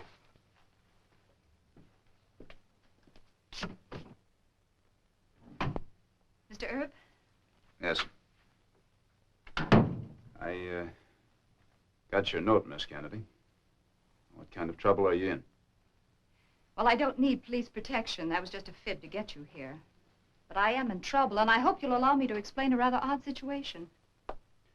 Well, I have the normal amount of curiosity. Won't you sit down? Thank you. You're much different from what I expected. So are you? Oh? How's that? Well, you're quite a lady. Oh. But what I've agreed to do isn't at all ladylike. Well, I don't know how to put this delicately. Mr. Erb, will you escort me to a party tonight? Shanghai Pierce's party? Yes. How do you rope you into that? My show stranded in St. Louis. He gave me $5,000. It bailed us all out. That was kind of him. It really was. Oh, there weren't any strings attached to the gift. I haven't even met him. He sent the money to my hotel, and when we all went down to thank him, he had left town. You just happened to be here in Wichita? No. No, I was in St. Louis at the Planters Hotel. He sent me a letter with $1,000. And what are you supposed to do for that? Come here to Wichita, invite you to the party, and that's all. I know it sounds silly. Yes, it does. But I believe you, Miss Kennedy. You know, you don't have to be beholden to a man like Mr. Pierce. Well, you see, Mr. Erb, I have a good play in manuscript, and I haven't any money. Mr. Pierce said he might lend it to me or back the play himself. Well, that's very honest, Miss Kennedy. You didn't have to tell me the truth. You know, any man would be right proud to take you to that party tonight. No questions asked. Then you'll take me? I'm just the city marshal here of Wichita, and that just isn't reason enough for Mr. Pierce to be playing up to me the way he has. Well, he's a man of generous whims. Maybe it's just his way of trying to make friends with you. I took the trouble of inquiring about Wyatt Earp. I think Mr. Pierce wants to brag to his friends that he knows you and that you're a friend of his. Well, aren't you worried about what other plans he might have? Other plans? For you. Oh, I'm not afraid of Mr. Pierce. You should be. He's got a lot of rough men behind him. Men that'll do anything he says. He's rich enough that he thinks he can buy his way out of any trouble, including trouble with the law. Oh, I think you ought to be afraid of him. Well, what can I do? I'm here. I've made the gamble. Miss Kennedy. It's all right. We'll go to Shanghai's party. Thank you, Mr. Earp.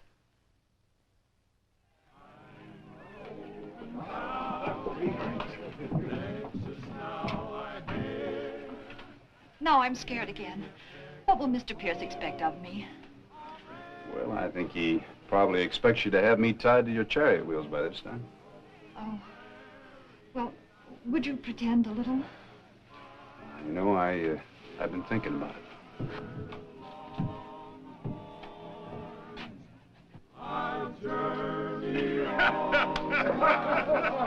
Oh, this will be a good one tonight.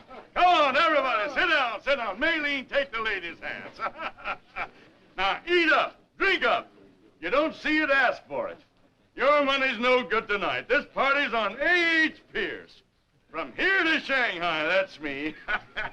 I'm more full of wind than a Yankee Clipper sail. And I got a copper bottom that's dragged 1,000 miles over the Chisholm Trail, but I ain't never sprung a leak yet. Oh, excuse me. Well, sweet Alice Benbow, the pride and the toast of the Mississippi. Oh, well, thank you, Mr. Pierce. Mr. Wyatt Earp, Mr. Shanghai Pierce. Howdy, Mr. Pierce. Why, you're just a young sprout. Well, isn't that wonderful, the history books? You sending me a sassy telegram. I didn't mean to make it sassy, sir. Oh, forget it, son. I like a young man with grit and gumption. Shake, no hard feelings. Hey, you got a grip like a longhorn's bite. He never tried to squeeze you, did he, Miss Alice? Oh, no. And a gentleman, too, huh? But, son, a man who don't recognize and respect a lady ain't no man at all. Miss Alice, you and I better consult about that theater business while I'm still sober. Excuse us, son. I won't keep her long. You know, I'm young enough to take a dare, but I'm much too old to make good on it. Folks, I want you to meet the star of the showboats, Miss Alice Kennedy, and my good friend, Wyatt Earp. Now, entertain him, everybody. We'll see you in a minute. Miss Alice.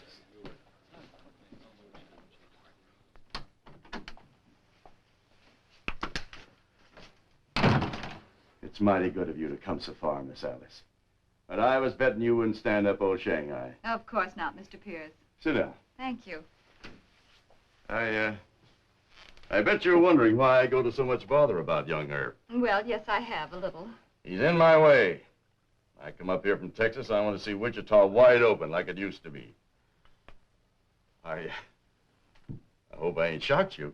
Oh, no, not at all, Mr. Pierce. Well, that's a big relief. Because when you read about Shanghai in history, I don't want you believing all them mean little things they'll put in them books. Well, you've been very kind to me. I'm trying to be kind to that boy. I sent him some champagne. I arranged for him to meet you. No good. I don't think that wine and women are his weakness. You sure? Oh, he'd make love to me, but he wouldn't do what I told him. Why, he's as strong-willed as you. Have you ever done what a woman told you? I sure never did. And now there's got to be some way to get to Earp without just killing him.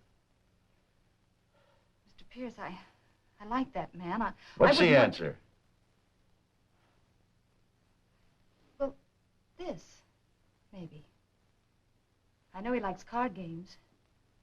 Oh, I feel pretty rotten telling you this, but the clerk at my hotel told me he's the best man in an honest game of poker he's ever seen. That's it. Gambling can be a worser passion than wine or women.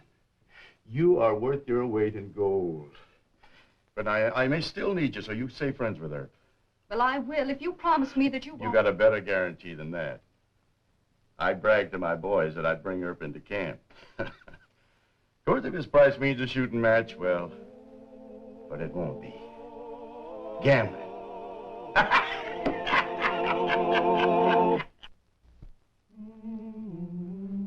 Well, I don't really understand, Mr. Pierce.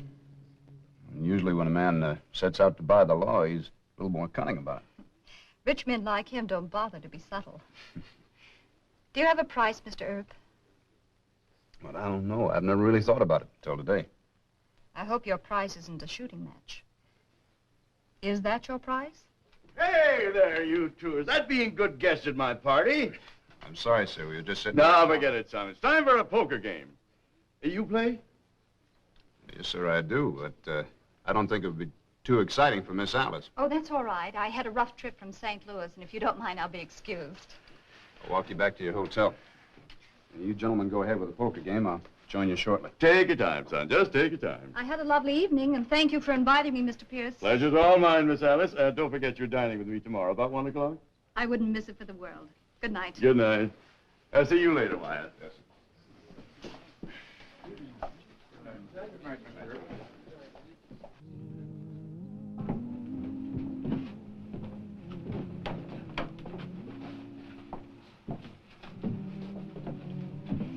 You've made it a very nice evening. Well, thank you, Miss Alice. You're mighty fine company to be with. Say, do you happen to know whether Shanghai plays an honest game of poker? With all his money, why should he cheat?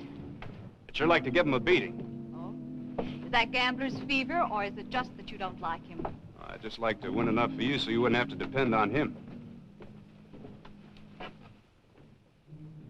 You're very sweet. But I'm not in this for money now. Oh? Well, then why do you stay here? And why do you have to meet with him tomorrow? Because I'm scared of something. Be careful, Wyatt.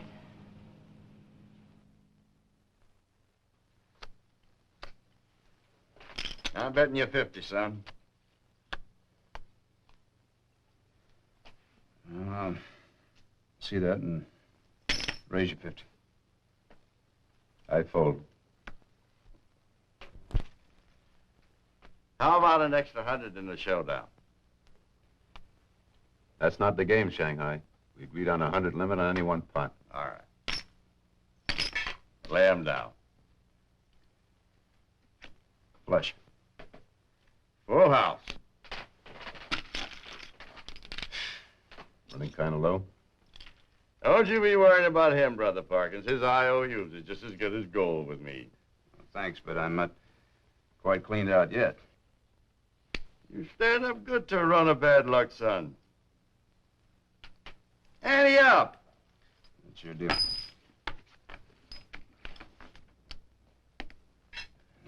I just can't seem to do any good.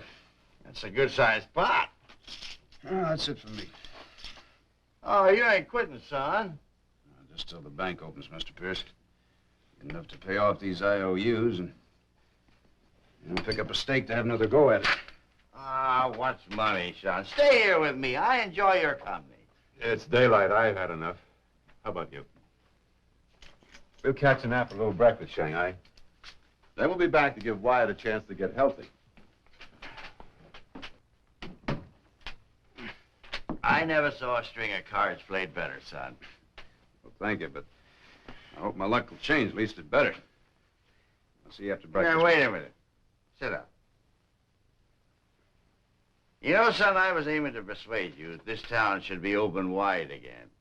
Now I realize you wouldn't do that. I couldn't keep my job. Mayor would just fire me and get himself another marshal. All right. Then forget this two-bit job. Throw in with me. Doing what? I bought this place. The whole shebang. You what? I bought this place last night, and I need a partner. And I'll sell you a half interest, and you can pay me out of the profits. You like card games, son? You'd keep 'em honest. It's mighty tempting, Mr. Pierce. All right, then I'll just sign my name. Well, hold on a second. Huh?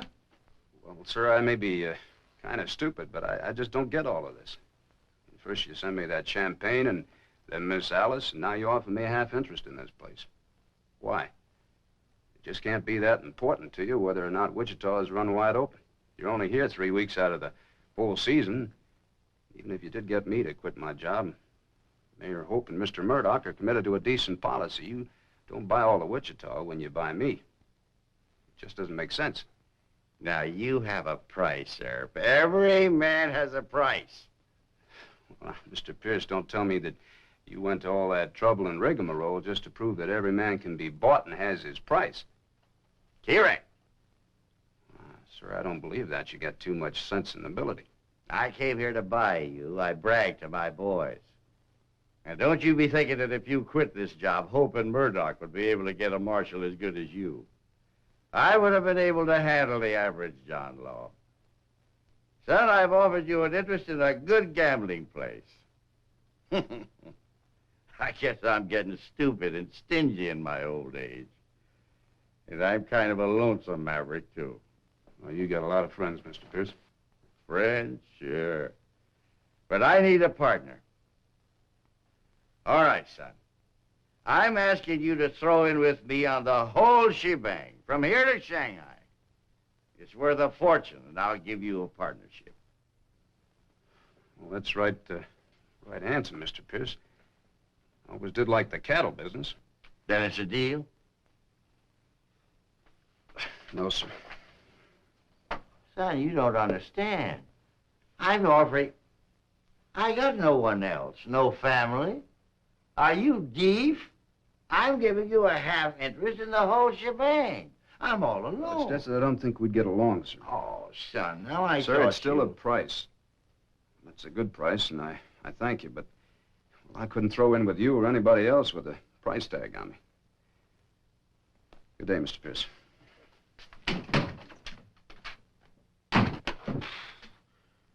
Why, you young fool! You ungrateful! Shanghai! Shanghai! Where's my boys? Shanghai! Shanghai! Shanghai! Wake up, boss! Hello! Bring me my gun, and all of you get your guns. We're gonna hoorah this town. I'll show that young squirt.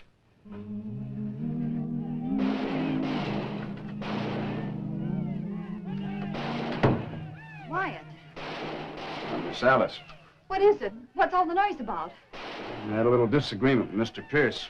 Thinks he's going to shoot up the town, so I guess I'm going to have to throw him in jail till he cools off a bit. Oh, are they coming after you? Sounds like it. Miss Alice, I got just about enough money in the bank for you to pay off Shanghai and produce your own play. I wish you'd take it. Thank you. No. I'll pay him back. The show can wait. Besides, I'd still owe you. Yeah, well, the difference in owing me is that I wouldn't put any price tags on you. Now, don't worry. Wyatt, don't go. You stay here.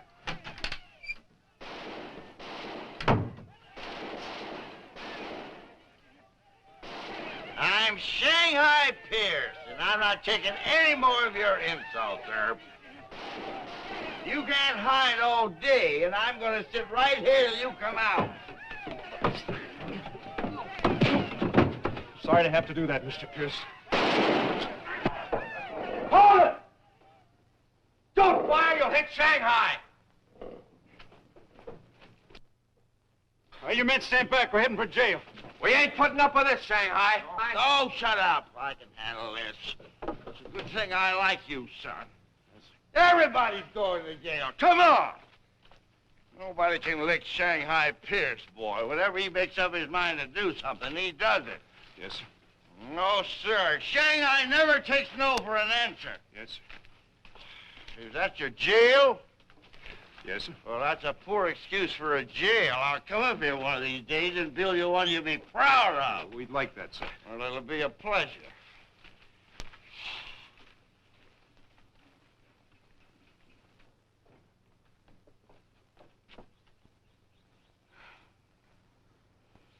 Well, it's too bad, but I couldn't put a price tag on him. Price tag? I don't understand, Miss Alice. Oh. Well, it's a long story, but the end of it is he'll never be the husband of an actress. Well, he cleaned up the country, the old Wild West country. He made law and order prevail. And None can deny it, the legend of Wyatt forever will live on the trail. Oh, Wyatt Earp, Wyatt Earp, brave, courageous, and bold. Long live his fame, and long live his glory, and long may his story be told.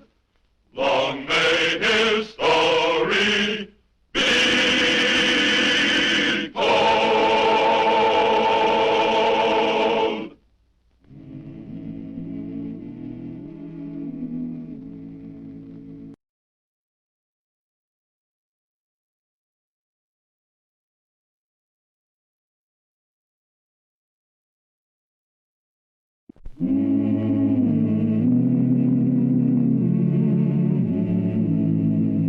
Wyatt Earp, Wyatt Earp, brave, courageous, and bold. Long live his fame, and long live his glory, and long may his story be told.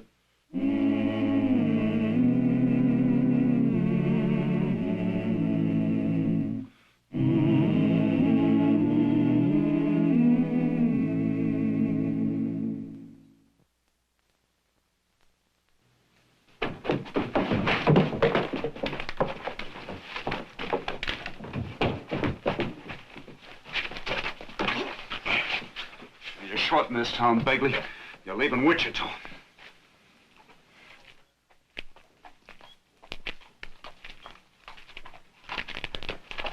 This ain't legal, Earp.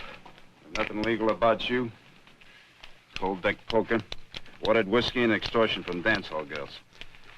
Now get on your horse.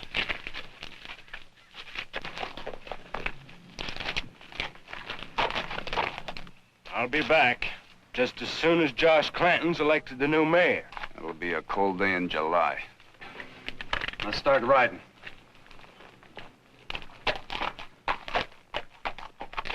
And I say to you, there's but one real issue in this campaign, and that issue is a scoundrel by the name of Wyatt Earp. That's right. Only this afternoon, gentlemen, he set upon my friend, my comrade in arms, Sergeant Jim Begley, and with his usual high-handed and insolent manner, this man Earp ordered Jim Begley to leave Wichita. I tell you, my friends, this man Earp is the lowest type of thug. He's become the willing tool of Mayor Jim Hope. Sure has. And this unspeakable editor, Marsh Murdoch. And I promise you... Oh, shut up, Clanton. Get off of that wagon. I promise you, the moment that I'm elected, I'll fire Wyatt Earp. Shut up, I said, and get down from there. We'll come up and pull you off. I advise you not to try it, sir. I'm a veteran of the war, and I'm still young enough to... Hold it, Mr. Grimes. Interrupting the colonel's meeting. But he called your names, Wyatt. All right. You can call him one name. Go ahead. Clanton, you're a dirty liar. All right, Mr. Grimes. You can take your friends and leave the meeting. Go on. Sorry you interrupted, Colonel. Meeting's all yours. As I was saying, when deliberately interrupted by Earp and his hired killers, I do not fear the man. Any attack upon me is an attack upon all Union soldiers, living and dead.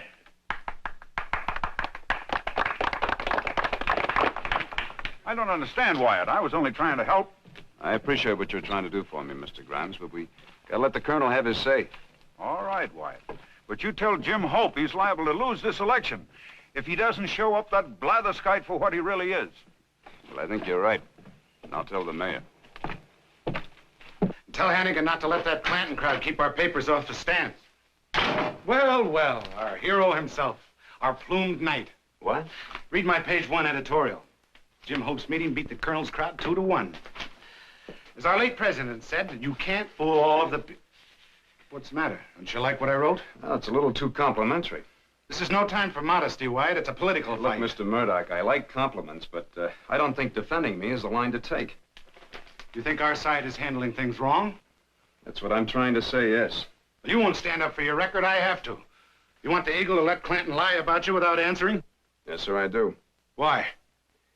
Well, because praising me is only going to make the people that don't like me more determined to vote for Clanton. I'm not the main issue. Oh, come now, Wyatt. No, Colonel Clanton's the main issue.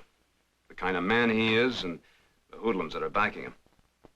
I've got quite a file on Clanton. I was hoping I wouldn't have to use it.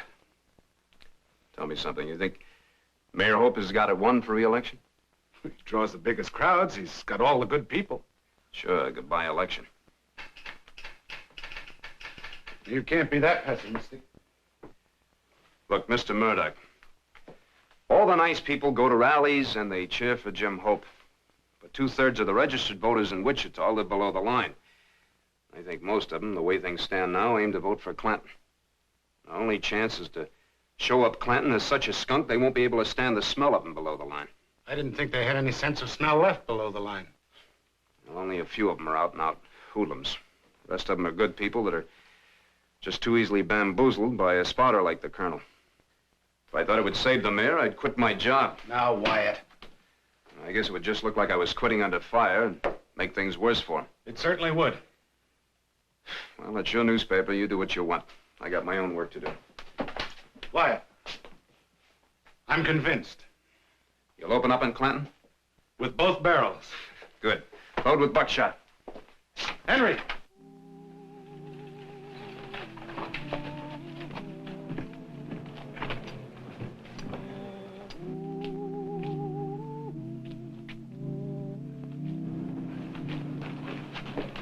Here. Better let me help you with that, ma'am. Oh, thank you. I'm not well.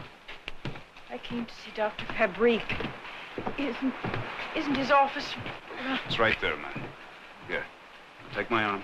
Yes. That's it. Now, can you walk? Yes. I took too much medicine. Nothing else. Please, believe me.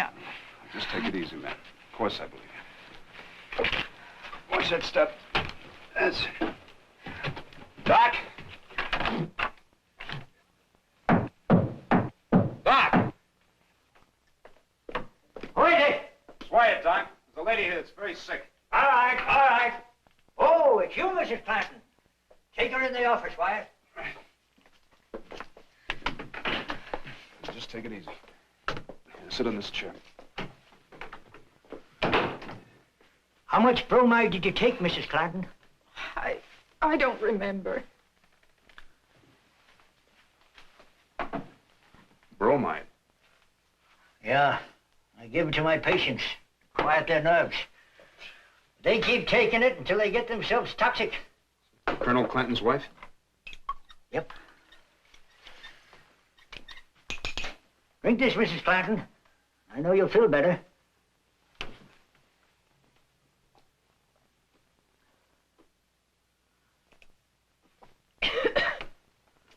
Thank you, Doctor.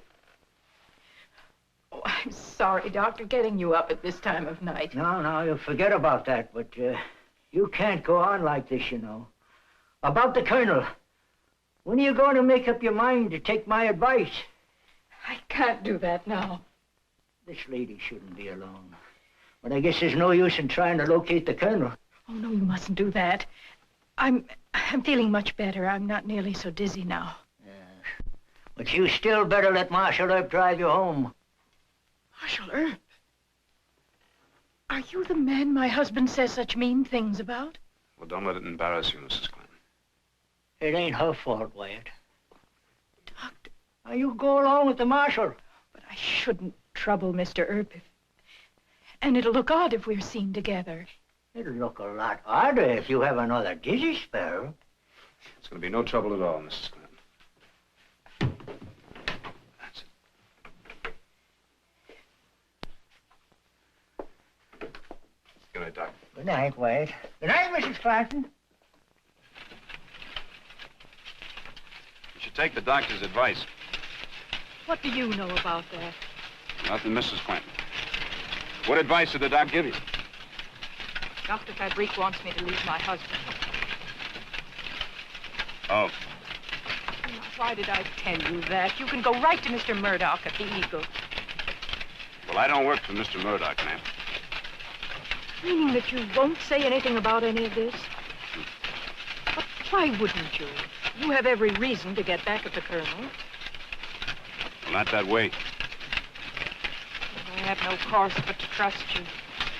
Dr. Fabrique and you are the only men who've been kind to me for a long time. Will you let me drive the rest of the way myself? It's only a few houses. Of course, ma'am. Oh!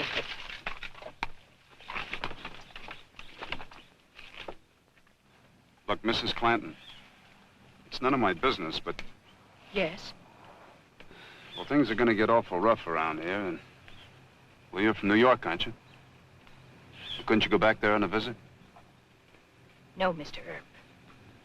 My husband's threatened to kill me if I try to leave him.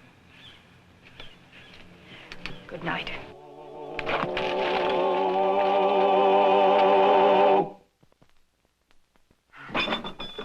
Have you read the Eagle yet? No. I worked late last night. Well, the pot's been a bubbling in more ways than one. Oh?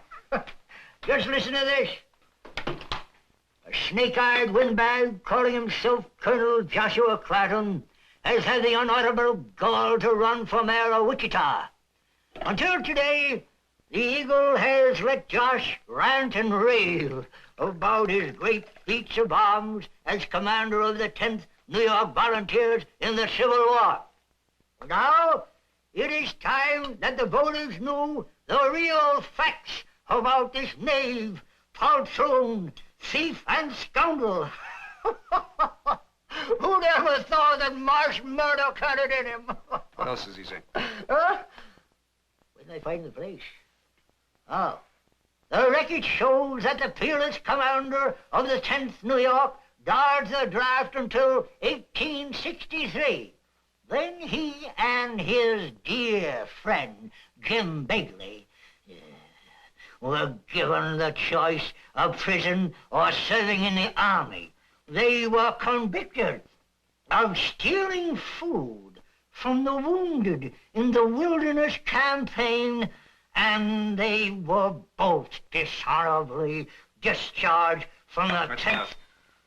But Wyatt, it's just getting juicy. I wanted to talk to you about Mrs. Clanton, but I gotta go see Mr. Murdoch. But this is the best part of it, Wyatt. I'll talk to you later.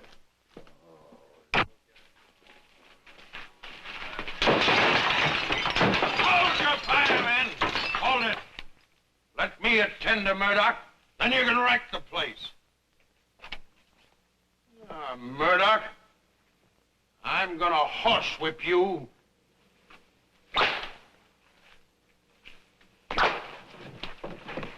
Hold it!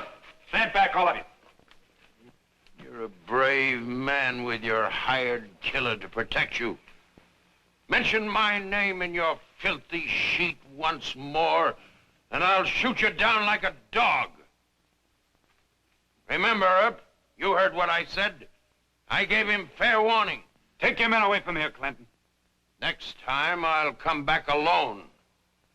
With a gun. Come on, gentlemen. Never mind that, Henry. We've got an extra with a noon deadline. Hey, you're fighting mad. It's good. Hey, you just better wear that. For that coward? Oh, I've seen men that are frightened turn to gunplay when they're cornered. All right. I'm dead serious, Mr. Murdoch. I kind of talked you into that rampage against Clanton. I want you to wear that at all times. It'll make you feel better, Wyatt. Now I've got to send an extra to press. Talk about it later.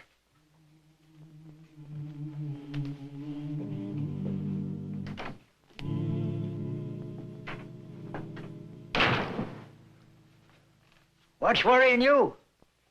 What I wanted to talk to you about before was Mrs. Clanton. She told me last night she advised her to leave her husband. It's a private communication between a patient and her doctor. Yeah? Well, Clanton threatened to kill her. That puts it in my department. Josh ain't never had the nerve to kill anybody. It's what Marsh Murdoch thinks. Look, Doc, this political row's getting out of hand. Maybe if I can talk Mrs. Clanton into calming her husband down, I can ride herd on Murdoch. Well, Murdoch was always a meek and mild man to make a good editor.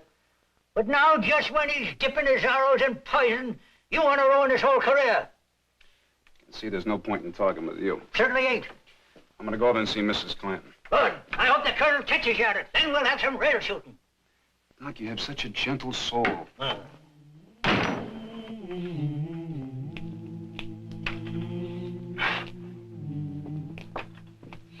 I'm Marshal Earp, man. Mrs. Clanton home? Yes, but I don't think she'll want to see you. Dora, who is it? It's Mr. Wyatt Earp, and I already told him. No, Dora. I'll talk to Mr. Earp. Guess she changed her mind.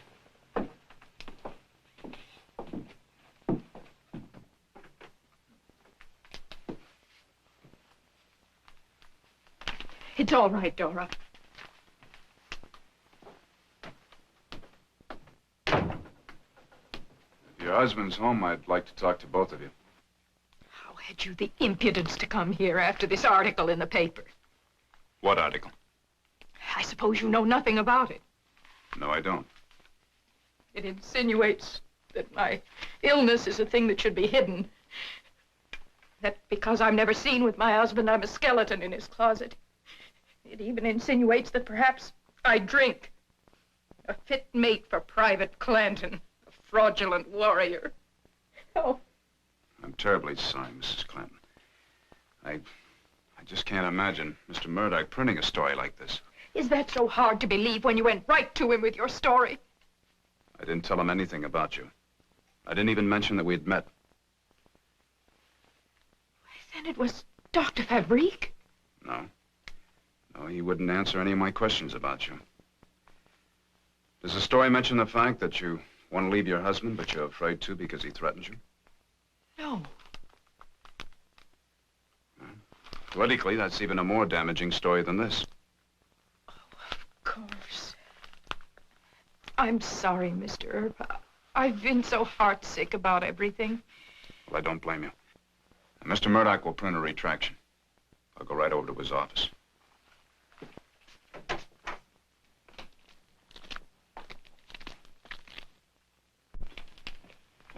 Marshal, Dr. Fabrique thinks you'd better come right away. Mr. Murdoch's been shot. Who did it? We don't know. It's in the lung, and Doc won't let him talk. Was he in any danger? Doc wouldn't say.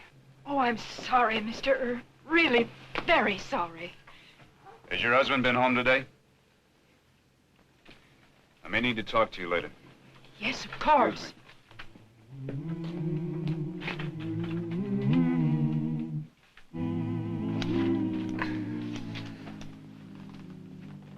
Marsh Murdoch, editor of the Wichita Eagle, was shot and superficially wounded at 7:15 last night by Jim Begley, a henchman of Private Josh Clanton. Begley was accompanied to the Eagle office by Clanton. Private Clanton tried to do the shooting himself, but lost his nerve, and Begley then drew his own weapon and fired. It was Begley, huh? Yes. Will you get that story over to my office, Why? You better get out of here. You're making his temperature go up. If you don't stop shouting, you're going to make his temperature go up. What? Forget it. Would you like a little nip? I've been looking for you, Marshal. Colonel Clanton gave me his gun. He owns up that he did it. Oh? You plead guilty to the charge? Proudly. I shot Murdoch in defense of my wife's honor. Take him to jail, Sam. I demand an immediate hearing before Judge Jewett. That's for Judge Jewett to decide, not you. Now go on.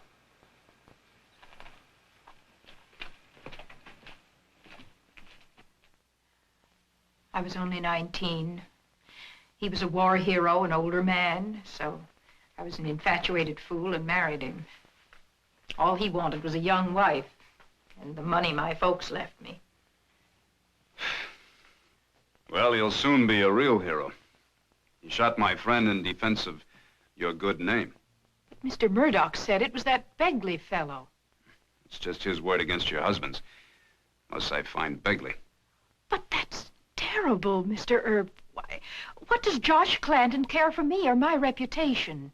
He's disgraced me with women. He keeps me like a prisoner in my own house. Well, Mrs. Clanton, the voters don't know that. Do you mean he might actually be elected mayor? If he gets away with the lie of the injured husband, he can't lose. But he's got to lose. I'll announce I'm leaving him. I'll tell the whole story of why. It's too late for that now. I never dreamed he stood a chance of being elected. I despised him so I thought surely the public would see him as I do. Mrs. Clanton, I've got to find Begley. Can you help me? Oh, I want to, really I do, but I know so little about the man. He brought my husband home several times late at night, but I wouldn't begin to know where to find him. Well, if you do hear from Begley or hear anything about him, will you let me know? Yes, of course. Good night, Mrs. Clanton.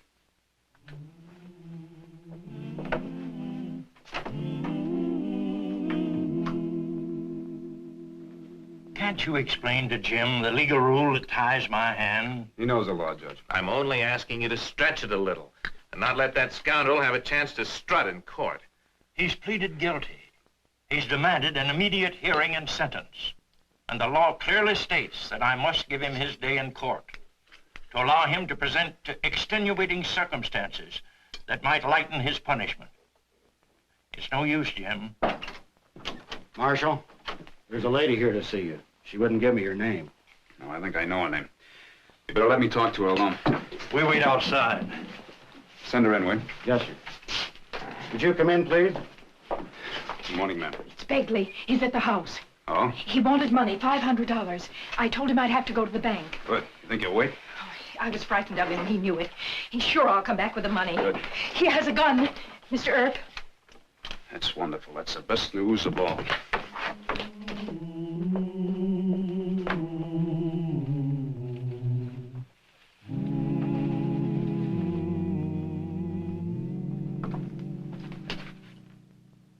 Draw. Go ahead, Begley. No, draw. I won't start until you got your hand on your gun. You want to kill me? I ain't drawing. Earp, you gone loco? You wouldn't shoot me with my hands up, would you?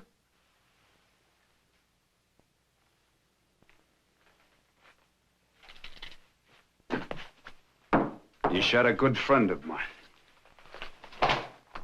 Now get outside. Oh, no.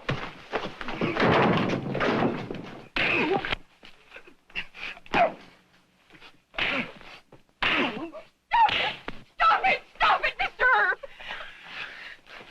I'm sorry, Mrs. Clanton. Guess I lost my temper. He'll tell the truth now. Get him to the court. Hurry. You can take my rig.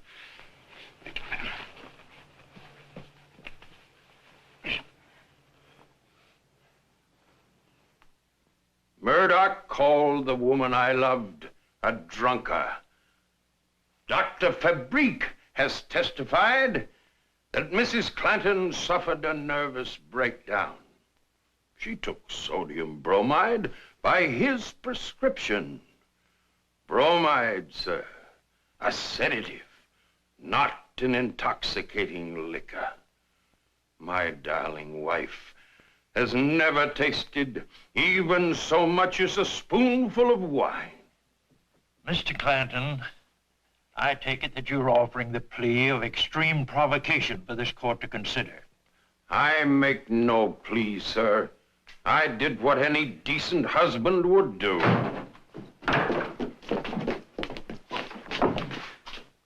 Your Honor, Mr. Begley's got a statement to make to the court. I shot Murdoch. Josh tried to, but he lost his nerve. That's a lie, sir. A contemptible lie. Will you repeat that statement under oath in this court? Yes, sir. Very well. Hold up your right hand.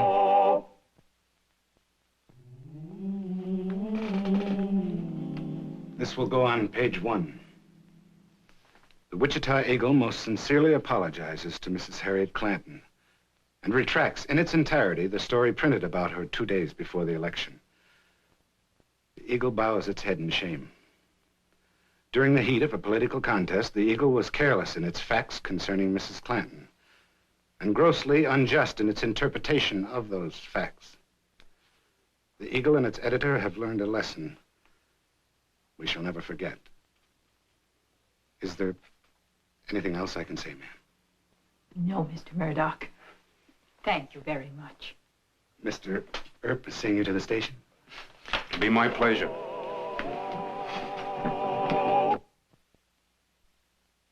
Well, he cleaned up the country, the old Wild West country. He made law and order prevail, and none can deny it. The legend of Wyatt forever will live on the trail. Oh, Wyatt Earp, Wyatt Earp, brave, courageous, and bold. Long live his fame, and long live his glory, and long may his story be told. Long may his story be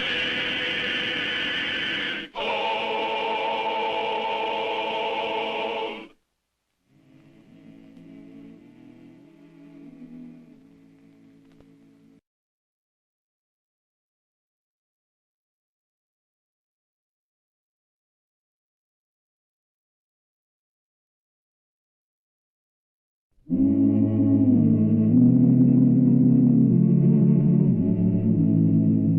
Wyatt Earp, Wyatt Earp, brave, courageous, and bold.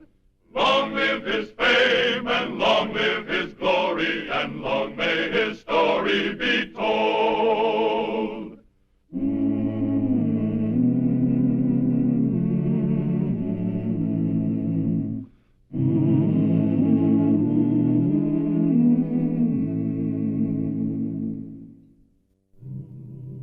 When Wyatt Earp was Marshal of Wichita, Kansas in 1875, one of the serious problems with which he had to deal was the runaway boy from the East.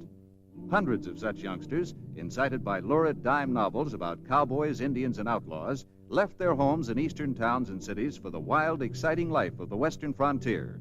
If today's comic books have a bad effect on many juvenile readers, they are mild compared to the bloody sensationalism of paperback thrillers, which lured the youth of earlier times to seek adventure in the brawling violence of Cattle Trail and Cowtown.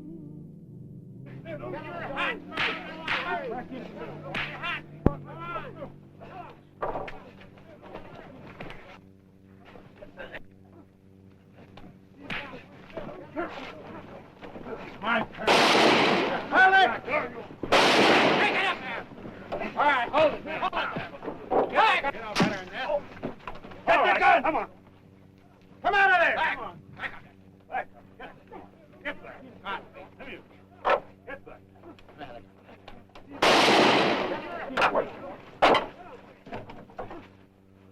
Well, you little punk. Were you using real bullets? I got me several of that Lazy H outfit. Oh, you did, huh? Well, they all seem to be standing up. You the sheriff, mister? No, I'm the marshal. Who are you? My name's Tim Jones, and I'm with the Bar W's. You know, we had our loading orders first, and then those Lazy H's tried to jump our claim.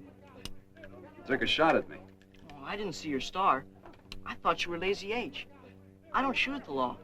Oh, now that's real considerative.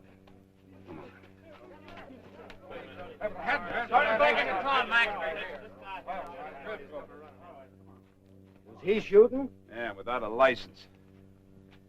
This one's sober. We'll take him back to town with the rest of them. Does a cowhand get a fair trial in this town, or do they lynch him? Your size, we spank.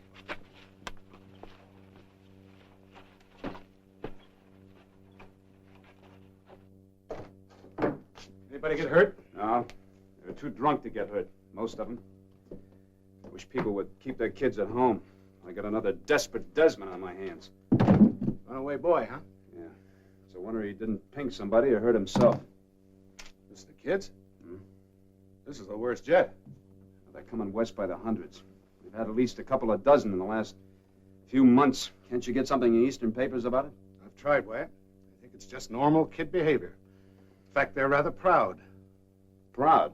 Proud of what? Young America, the spirit of the pioneers. You know the line. Well, I've got something to show you. Sam! Sam, bring that young Tim Jones in, will you? Now, the spirit of the pioneers is fine. But I've yet to see a runaway kid with a hope. They all want to be gunfighters. That's those dime novels they read. Ned Buntline and his Daredevil of the Plains. Yeah, written by men that have never been west of Albany. I wish I could see what it does to some of their readers. Well, take a good look at it, Mr. Murdoch. Young America. Hey, you the judge? No, it's Mr. Murdoch. He happens to be the editor of the Wichita Eagle. Hey, I don't want my name or my picture in the paper. No, don't worry, you're not that important. Now, go sit down.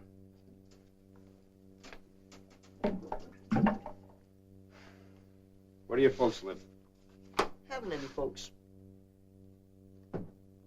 Who's your relative? No relatives. Just write it down that I'm a cowpuncher working for the Bar W outfit. The Bar W outfit doesn't hire kids.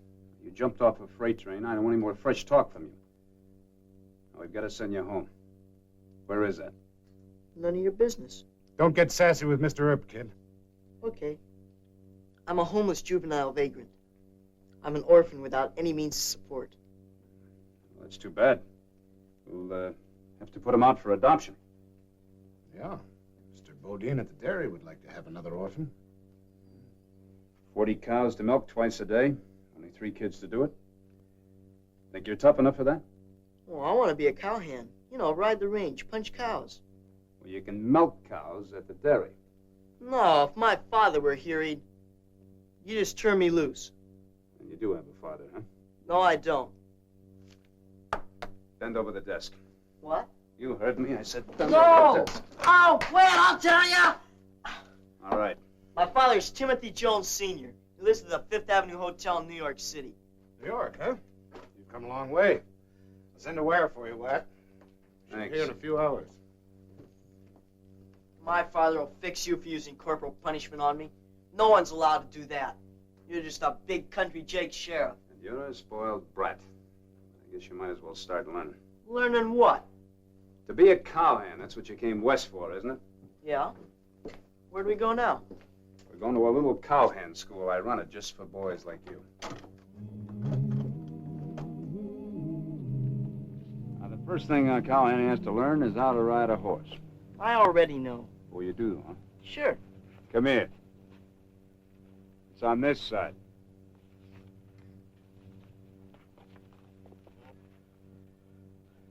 Turn him loose. All right, Mr. Jones. Hurry.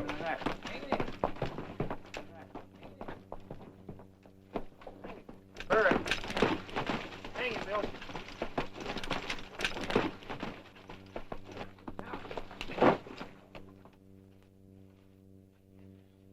You all right? Yeah. I'll show him. No, I think you had enough. I want to try him again. All right. But this time, keep your heels out of his flank.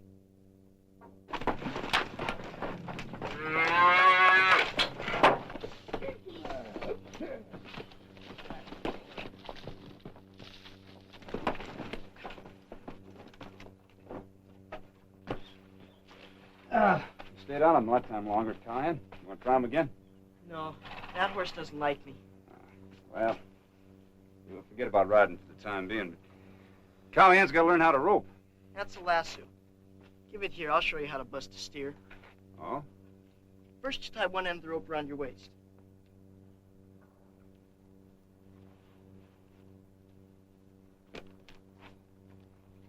Then, you open the loop at the end like this. Uh-huh. Yeah, it's good. Now, you stay right here, and I'll go get a steer and let him out of the chute. You can rope him. How big a steer? Oh, just about your size.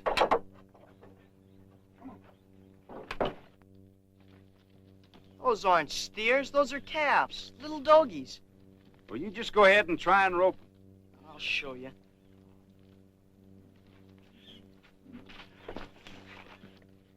Mr. Jones, you're aiming at the wrong end.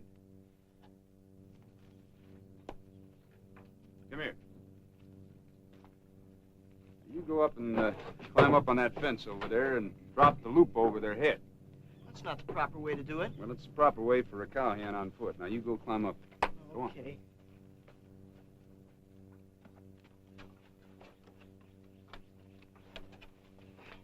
Are you all set? Yeah. I'll shoot one by for you. Come on, Dougie. Go on.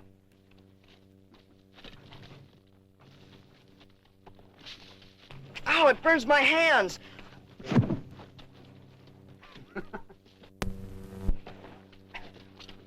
Untie the rope. Whoa, boy. Now, let's see. First, you tie the rope around your waist. Well, I thought that was the way you did. Look, you can't rope and you can't ride. What can you do? I'm tired and I'm hungry. Well, a good cowhand can always eat. But you're a little dirty. Gotta get you scrubbed up first. Oh, no. Oh, yes. This water's too cold. I'll catch pneumonia. It's good for you. No! It's too cold. Oh! Now, you know what that is? It's a farm tool of some kind. Well, in Kansas, we call it a hoe. This is what you do with it.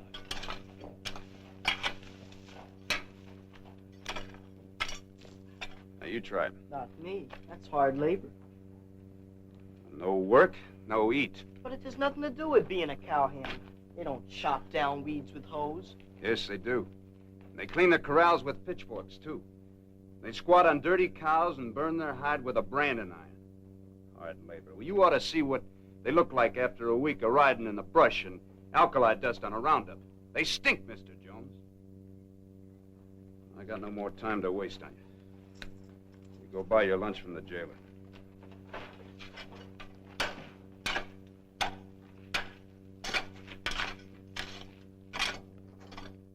Hi, Marshal. Hi, Sam.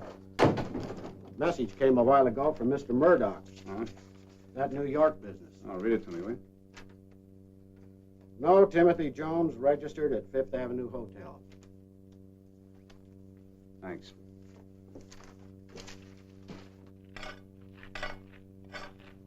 Mr. Jones, come on in here.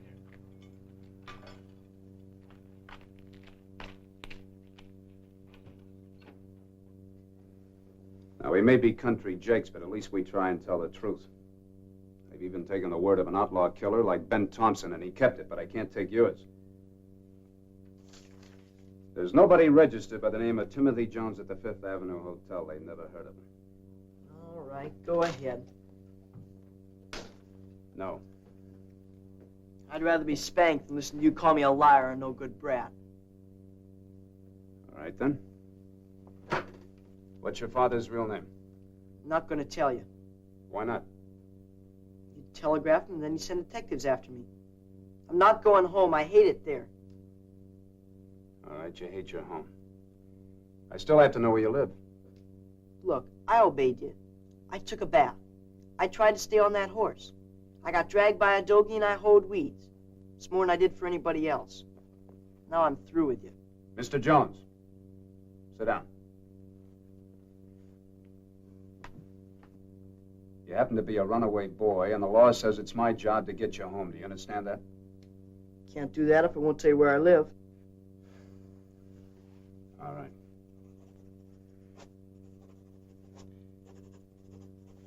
You take this note over to the clerk at the Texas house. Here's the key to my room. Get yourself a bite to eat, and you stay at the hotel.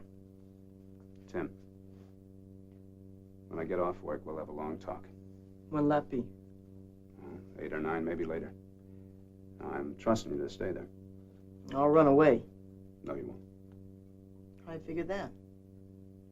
Most kids want to be good. You can't be any different than the rest of them. I'm sure you want to be a cowhand. You want to follow Ned Buntline's Wild Westers. But why run away from home to do it? Got plenty of time for that when you grow up. Why make such a secret out of where you live? Your father can't be that bad. I'll see you at the hotel, mister.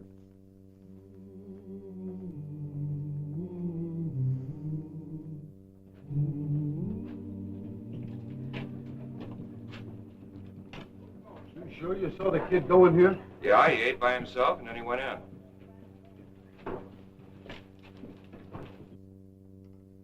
Good evening. Railroad detectives. Hannibal and St. Joseph.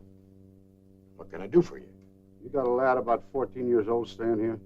He's a nice-looking boy. He's about that tall. Brown hair, blue eyes. Oh, yes, Timothy Jones. He's in care of Marshal Earp. Timothy Jones? Where can we find him? You better talk to Marshal Earp. He's usually here by now.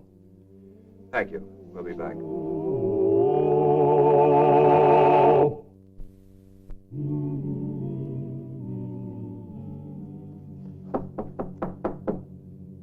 That you, Mr. Earp? No, it's Mr. Davis, the clerk. Oh. Two railroad detectives were just here. They asked about you. What'd you tell them? I told them they should talk to Mr. Earp. But he asked me to make sure you stayed in the hotel. Thank you, sir. I'll stay right here.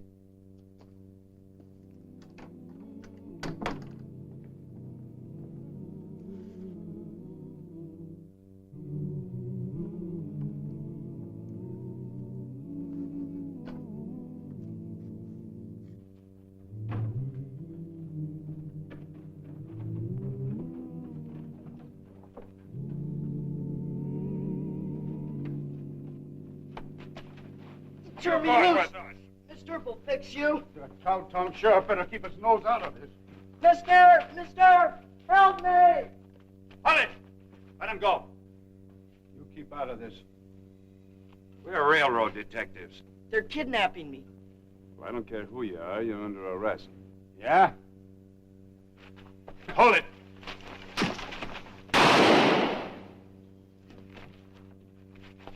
Kill them both, Mr. Earp. You get back to the hotel and stay there. Go on. Yes, sir. All right, go pick up your friend. Go on.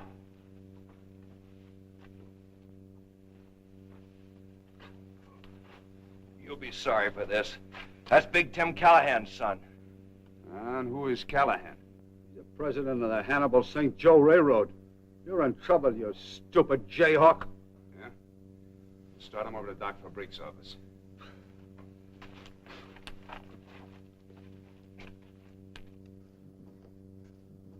Hey, where's Callahan from? Chicago.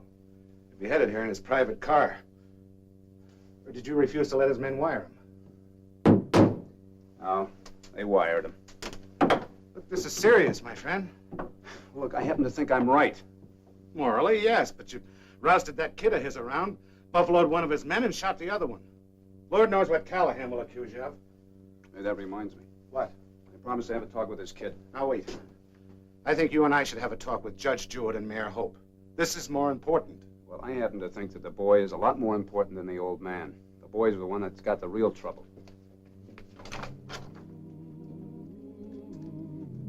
You hate everybody, don't you? First you take a shot at me, and then you want those detectives killed, now your father. What has your dad done to you that you're so willing to turn into a little tramp? Everybody's against me. The old man most of all. So I'm against them. Why do you think your father's against you? You don't even know me. It's never home. He believes my stepmother. Everything she says is right. Your stepmother's against you, huh? She hates me. Every time my dad hires a teacher I get along with, she waits until Dad's on a trip and then she fires him. Does your dad travel a good deal? Most of the time. Then the servants keep me locked up in that big old house. Well, that's not enough reason to go around hating people, Timmy. It's not, I thought I wanted to be your friend once, but you're just like all the rest. It's a RW outfit. You stay away from that window.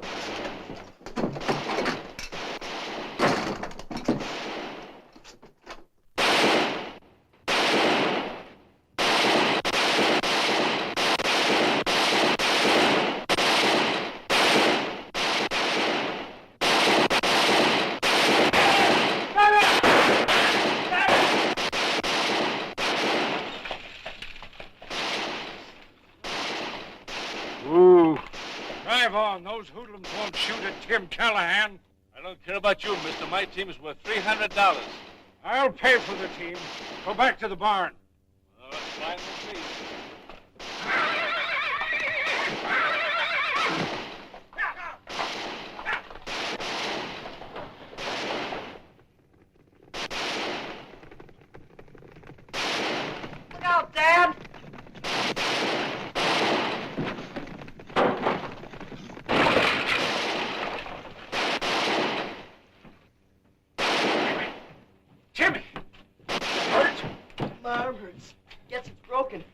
When are you guys going to learn to work together, you fools? Put on your guns. Come on.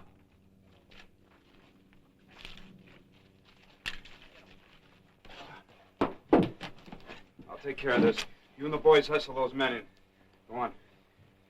Let me see that arm, Timmy. Who are you? Now try and stand up. That's it. Let's take it easy. What's your name? Let me see.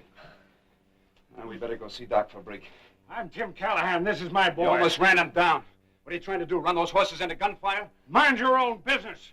Don't get sassy with Mr. Earp, Dan. Wyatt Earp, I thought so. You're the Don't cowtown move genius. that arm any more than you have to, and just keep your right hand on it. Doc's office is just up the street. Don't you ignore me. I haven't started in on you Stop yet. jabbering. I'm going to start in on you. Now pick up the boy's hat and let's go. Come on, Timmy. Take it easy. I'm the boy's father. You understand? I'm his father. So I arrive at Wichita, and what do I find? Excuse me.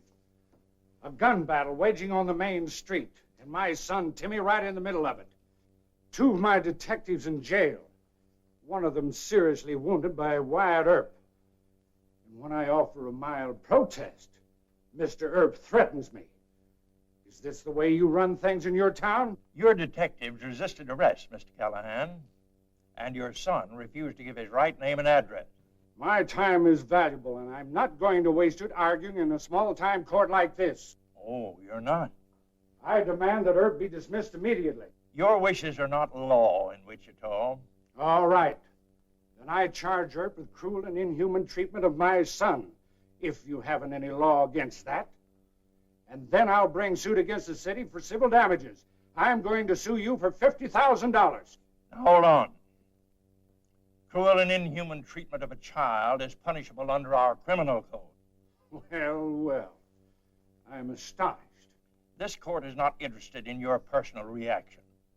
Have you any testimony to present against Marshal Earp? I most certainly have. Mr. Becker and Mr. Dean tell me that Earp forced my son to ride a dangerous horse, that he tied him to a steer and allowed the steer to drag him around, and then forced him to hoe weeds in the jail yard for hours. These are the facts, Your Honor. That's all wrong, Judge. It's not the way it happened. It's all a pack of lies. Now, son, you keep out of this. Order. Step over here, young man. Yes, sir. Well, surely you're not going to listen to a mere child, an irresponsible lad who doesn't... Sit down, Mr. Callahan. Move over. Sit down here, son. Now, Timmy, suppose you tell the court whether you've been treated cruelly or inhumanly by Marshal Earp. No, sir, I wasn't. Did he force you to ride a dangerous horse? No, it was all part of the cowhand school. Cowhand school? Mr. Earp runs it for spoiled kids who leave home and think they'd like to be cowhands. Oh, I see. Well, the horse and the little calf, they were all part of the lesson. Hoeing weeds was part of it, too. But the best part is, after Mr. Earp gives you the acid test, he treats you like a man. He trusts you. He doesn't let servants lock you up or put detectives on your trail. Then you have no complaint of the way you've been treated since you've been here? No, sir. Can I stay here with Mr. Earp? Please, Judge. Couldn't Mr. Earp adopt me or something? Timmy, you don't mean that. Yes, I do. Mr. Earp doesn't hate me. I lied to him and acted fresh. But he doesn't hate me. That's all I want, just not to be hated. Timmy, I don't hate you. I love you. Why would you say such a thing as that? All I've ever wanted to do is to protect you and keep you from harm. Mr. Earp, I don't know how to say this, but I hope you forgive me. I didn't mean what I said. Sometimes a man just doesn't quite understand. With the court's permission, I think that Mr. Callahan, Timmy, and I can work this out together. Very well. Court's adjourned.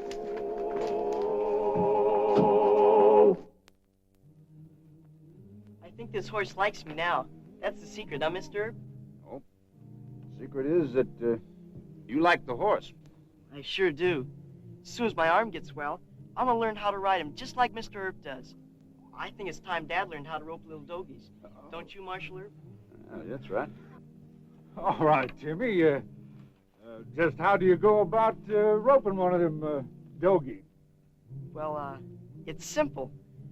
First, you tie the rope around your waist. This one? Yes. Tie the rope around him, Mr. Erb. Well, okay. Now I'll let a little dogie out, and you sit on the fence, Dad, and then you drop the loop around the dogie's neck. Okay? all right. I'll let the little dogie out. Right up here, huh? That's right. Right up there. Well, it seems very simple to me. Oh, it is. It's very simple. I'll get him the first time out. Turn that doggy loose.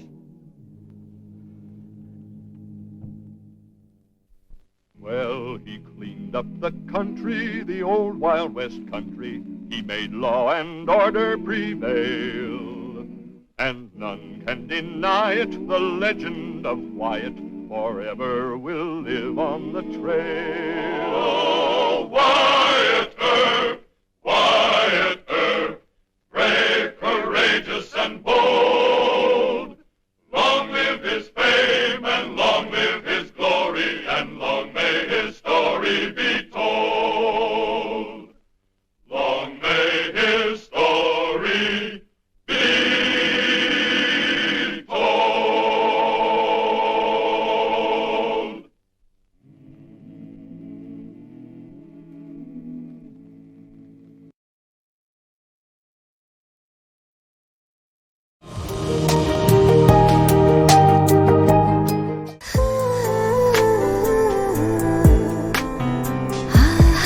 আপনি কিন্তু দেখতে যথেষ্ট সুন্দরী একজন মানুষ, দেখতে বেশ romantic, যেন শেক্সপিয়ারের নাটকের কোনো নায়িকার মতো। ভেবেছিলাম, কিন্তু আপনি তো পুরোটাই মর্মান্তিক। যে কোনো মানুষ আপনাকে দেখে মর্মাহত হতে পারে।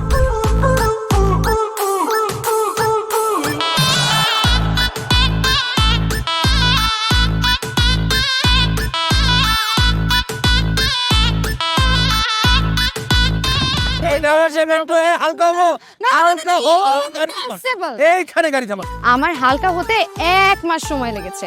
আপনার 1 মাস সময় লাগে? আমার হালকা হতে তো 1 মিনিট লাগে।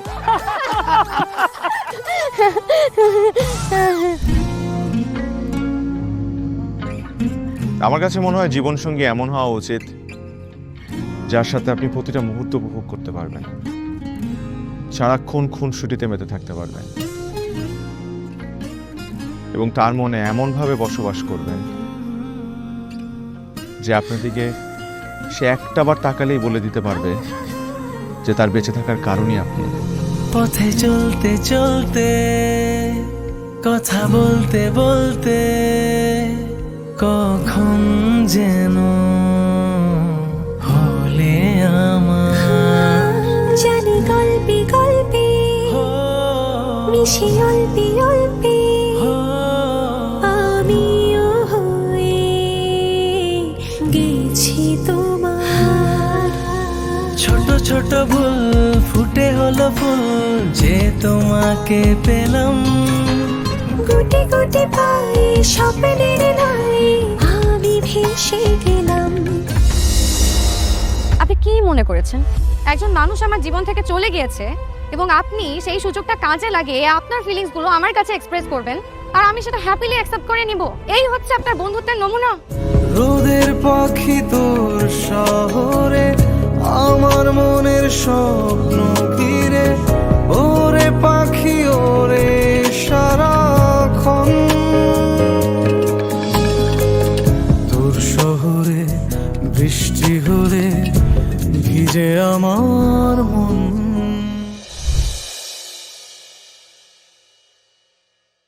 Thầy Lai, mày thắng, nghe cái chiều rồi, mày thắng, mày 10% nữa.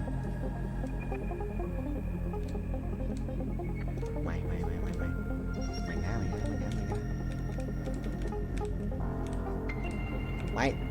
Mày ơ, không được. Đùa tao. Xuân không. Xuân 7 bánh ơi. Hiểu được rồi. Chọn nhớ kìa.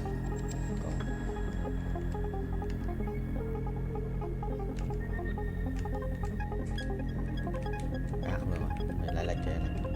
10 này. Đó. Nhớ được tiếp à? 3 củ 59 là xem được bao nhiêu nhá. 4, 3%, 4 và 66 cũng được. Át này. Sẽ át từ này rồi.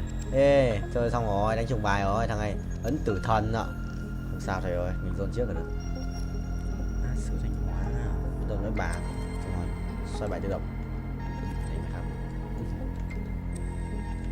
Chuẩn chỉ đấy, chuẩn chỉ mà, xoay bài tự động.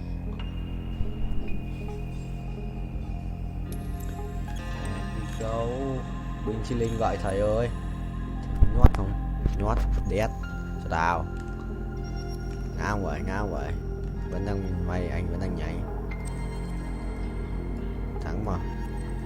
Let me show you darkness. Sai rồi. Sai đều. Phải lái vô á, sao? Captain Vietnamese. Captain Việt Nam. Máy. Capture. Chuẩn không vậy bạn ơi. Chuẩn. 2 lần này. 2 lần.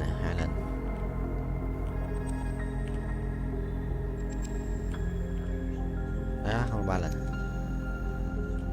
Lại nữa ta thể bình tĩnh. 3 lần này. 3 lần, 1 lần là 4 này. 5 lần này. 5 lần. 6 lần. 6 lần. Chờ được 6 lần. 5 lần. Rồi 5. Chuẩn thế. Ngon. Còn một cái cung xanh nữa. Đây đi.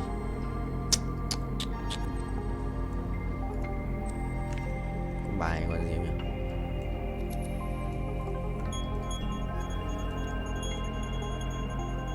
Có bài là yêu đét. Long Vương à? Yêu đét xong còn nhiều món đấy.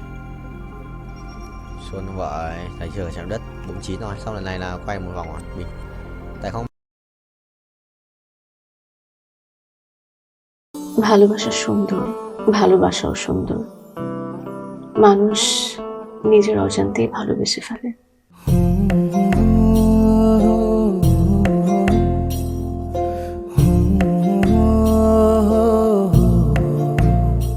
আমার মনে হয় কি জানেন, আপনার মতো জানাশোনা কাউকে না আমার বিয়ে করা উচিত। এটা কি উপলক্ষে? ম্যাডাম, ফুলটা গ্রহণ করুন, তারপরে বলতেছি। ভোটার আইডি কার্ডে যার স্বাক্ষরের জায়গায় টিপসই দেয়, এখানে কেউ ডাক্তার। এই দুইজনের মধ্যে যে আগে ম্যাডামের মন জয় করতে পারবে, ম্যাডাম তার। একদিন না দেখলে তোমায় বন্ধু আন্ধার লাগে সব, তোমার এই প্রেমে এমনই টান। রোগীদের তো ডক্টরের কাছে আসলে ব্যথা কমে যায়, আপনি তো উল্টো বলবেন। আপনি কি একটু উল্টা? তোমায় ছাড়িয়া যাব মরিয়া, তোমায় ছাড়িয়া যাব মরিয়া, যেও না বন্ধু আমার, ভুলিয়া। আমার মনে হয় আমার সমস্যা কপালে। ম্যাডাম, আমার কপালে নেই, আমার কপালে আছে দাগ।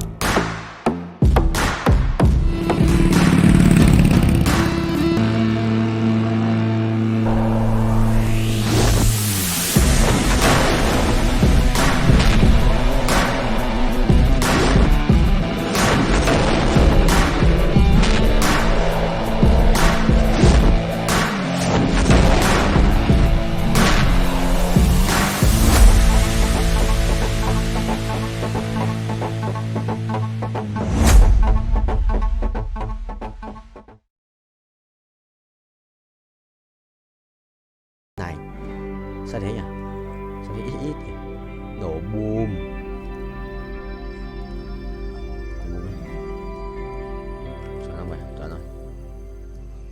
quá rồi.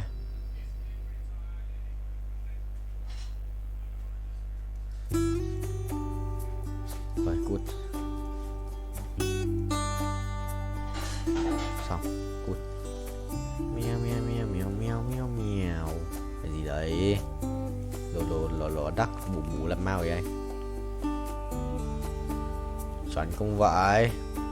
Thầy lái nha, thầy lái tốc độ cao xem con lái không. Từ từ mày ấy á, xít được. So Riot cat in high speed đấy.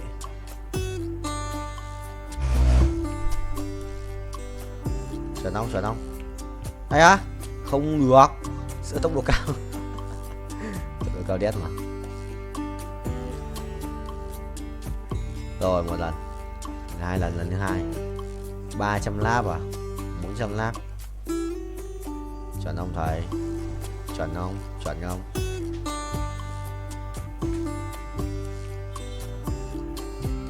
Chuẩn không? Chuẩn không? Ui tốc độ cao đấy. 378 lap cho 400. Này à, bắt đầu thua. Thua, bài khỏe đấy. 2299 á. Bài đấu sĩ á. Mình lắp vào mày đừng méo ăn uống đầy đủ nhỉ. Thằng này được ăn uống đầy đủ. 2299 là phải không? Không. Tôi đâu chuyển hóa bàn đấu.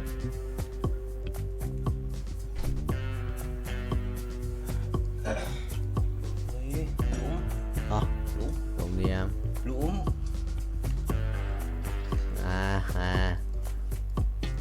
Ô. Ở chấm.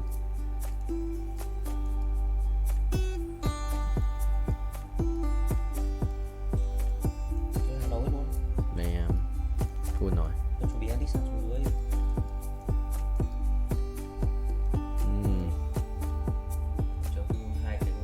Không biết. Ok thầy ơi. Này sẽ là Riot cat. Lâu rồi. 15 phút. Well played bro. Lái luôn đấy, lái bình vua lái racing boy.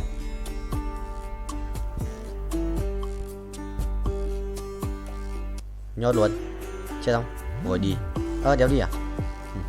Vào nó kèm rất siêu linh. Đéo được online là chết. Phải không? Cũng là khỏe rồi ra. Đánh bài gì với cả Nautilus 2.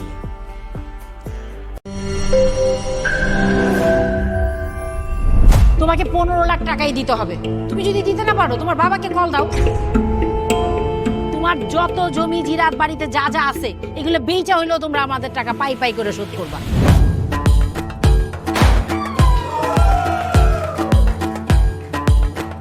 একটা ব্যাপার কি খেয়াল করছো? শহরে কিন্তু দুইটা রূপ, রাতের এক রূপ, দিনের আর এক। বেঁধেছি ঘর হৃদয়ের পর গাঢ় সবুজ ওই গহীন বনে। আরে ব্রো, সবসময় চিল থাকতে হবে, কিচ্ছু মাথায় নেওয়া যাবে না। ভালোবাসা হচ্ছে একজন আরেকজনের উপর ভরসা করে, একজন আরেকজনের হাতের উপর হাত রেখে এই জীবনটা কাটিয়ে দেয়। কিছু মানুষ এই রাত জেগে থাকে আর টাকার বিনিময়ে সুখ খোঁজে। বসুন। এখন তো সিরিয়াস হওয়া উচিত, তাই না? আমি তো কোথাও যাচ্ছি না পার্টি করতে। তুমি কেন যাচ্ছ? কেন বন্ধ করতে পারতেছো না বলো তো?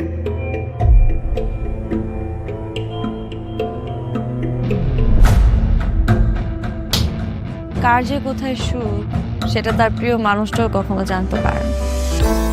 পাশাপাশি তবু যাচ্ছি বিপরীতে, কাছাকাছি তবু যাচ্ছি বহু দূরে। Hi, you look good. Thank you.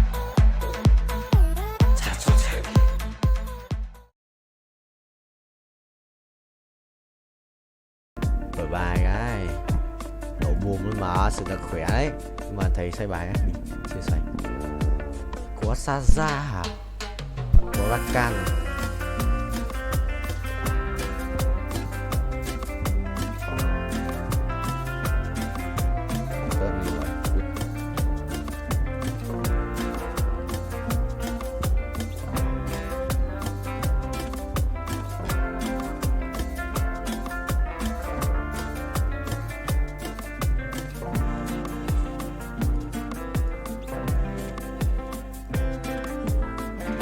Thằng vậy.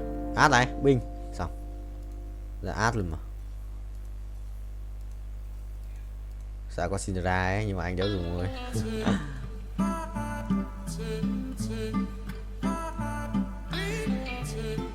Ui, xét này. Xét đây là vài cảnh đệ đẹp đéo chịu được. Không sao, trời ơi. Bay cho thầy. Quay đều, quay. Ui, con lắc rồi sao, cút. Mày đi, xong rồi có át rồi. Thằng này đánh bài va vẫn. Sao ra còn bài đẹp phết. Định mạnh cái xét này. Ui, bình điết. Xét là mình sẽ thiếu là một cái cung mà. Cung một con Kizana hoặc là một con Nautilus để lấy cái thú tượng để cho in nào. Bắn cung không? Bắn cung lấy đồ cho art trước khi thầy. Ui, rồi xong nhặt thêm đồ. Ha ha. What the hell man? Nhặt nhầm đồ. Thế mà cũng phải lái xe. Đùa tao à? Đùa tao không vậy. Thế mà cũng cộng một ending trốn ngủ không? Trốn thấy không? Cinderella này cút. Có một cút. Đéo hiểu. Nhặt ngủ đấy. Ngủ đấy. Rớt ở đây. Rồi xong. Sao có càng ngày đây nhỉ? Vậy có ai mà có cái thằng này đây nhỉ? Đúng rồi. À, đủ bốn mà. Cút. Nè. Xong. Chịu rồi, nhặt nhầm đồ lỗ tắc ngủ nó máu nhỉ. Mày xem đi. Thầy ơi, không ai nhận được cái gì. Tôi nhận không? Ở đây. Vòng quay may mắn, vòng quay vô cực. Anh 2 vòng à? Quay đều ra cái pet đổ ai đi, ra cái pet đổ đó. Đi ra qua. Biết quay được vào pet Omega. Chịu rồi, tí vào lừa tao. Đi qua mà trôn lại đi qua. Trôn tố bố. Đi trôn tao không? Đi xin à? Đi xin chọn không vậy? Rồi xong. Bình. Xong, thắng. Không thắng. Suýt thắng. Quả phép bắn được phết nhưng mà suýt thắng thôi. Thầy bay tốc độ cao ấy. Bay tốc độ cao luôn.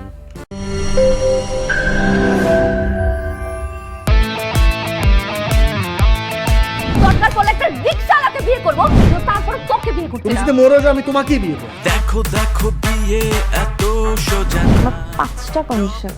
কয়টা? 5টা। আমি JD Safayet রমরাজন। Sir এটা তো voter ID card sir. বাড়িতেই করবেন নাকি হোটেলে?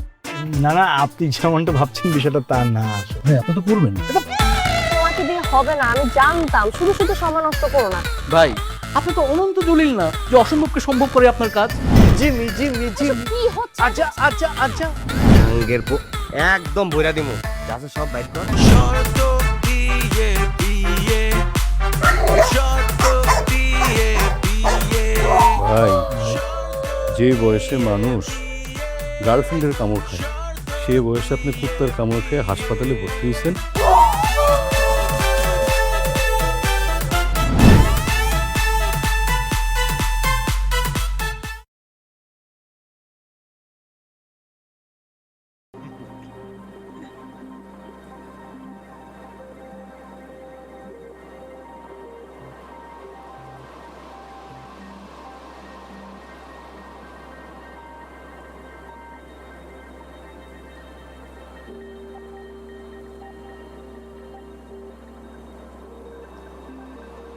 Cái đấy một cái phòng penthouse tòa tầng cao nhất. Penthouse như cái đá này.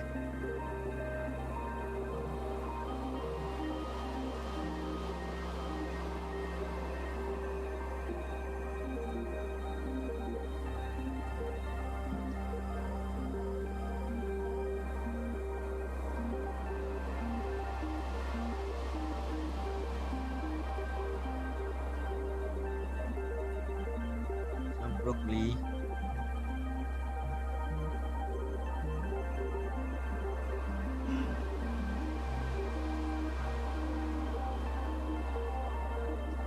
Ui, thế mày không gọi tao?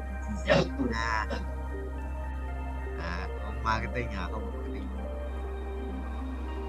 Chuẩn không? Chuẩn không? Mày bác chuẩn không? Gì broccoli sắp sửa. Rồi có mỗi cọc thần tài nữa xong hết phải thần tài.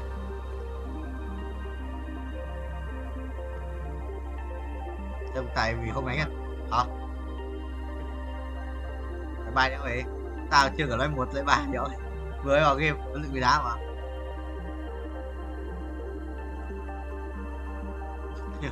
Em yếu khạc đờm. Em yếu khạc đờm vào Tuấn nói luôn khạc đờm phát lưỡng.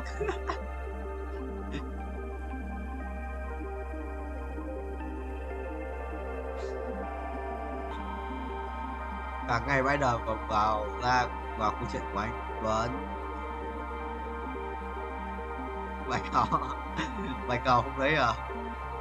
Gì mồm có gì trắng trắng là bạch hầu đấy.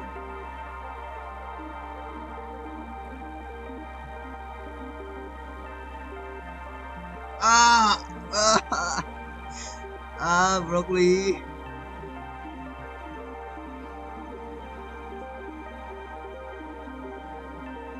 Nó quá thiên thần tài mà, nó có ấn thần tài. Cái đấy là vàng không là thần tài. Đấy luôn 5 cái quan 5 tiền à? Vừa không check được Trần Cao Cường từ đâu. Vừa check được.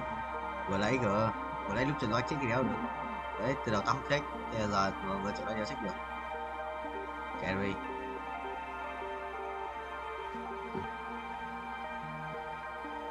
Đâu thần tài tao đâu. Đúng rồi. Không sao block lui.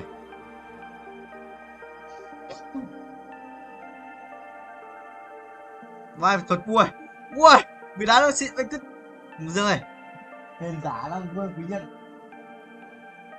Bắt tiêu, chuồn búa à? Quý nếu chịu được thì vốt à?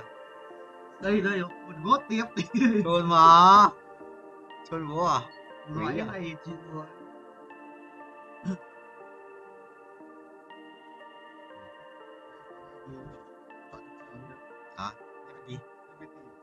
Đi tập gym sao?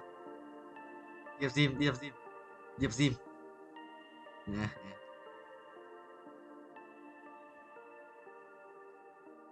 Có tập tay sau không sao? Tay sau không đau đâu. Lúc ấy vào mà nhưng mà không đau. Ôi trời ơi, chọn nhầm rồi.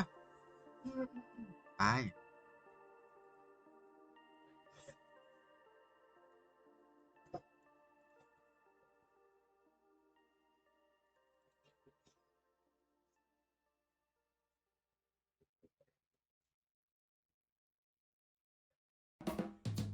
Một quay cắm mà.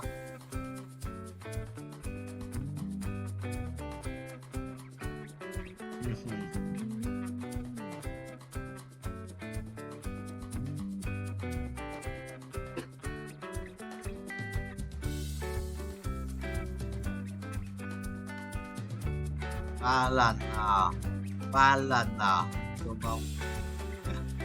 30 giây.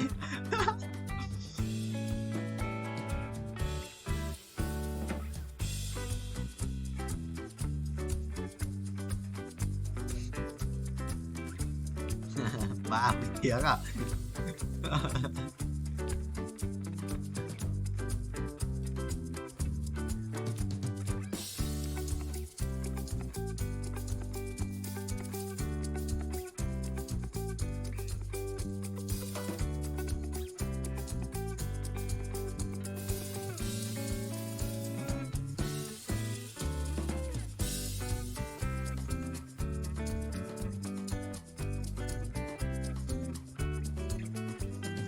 Để chơi nữa, bài quyết chơi.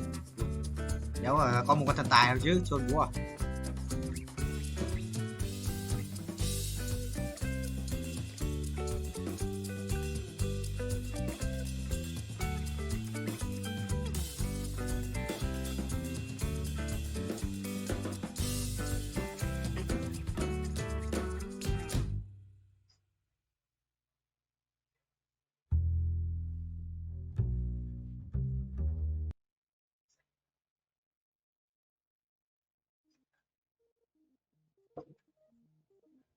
Chán quá.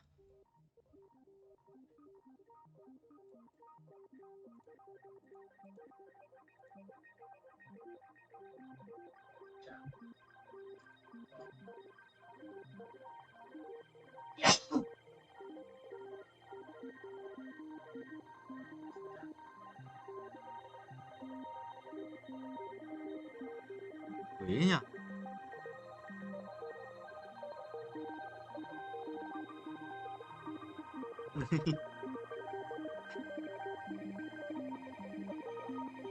Rồi nó quay. À à à.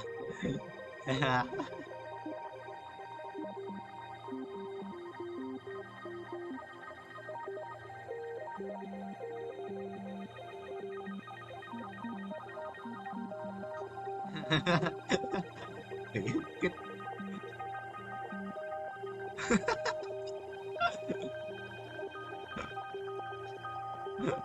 Cái gì đâu.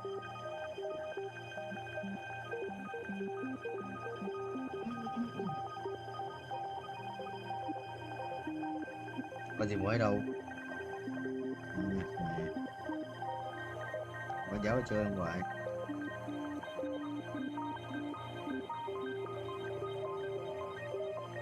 Cái này à?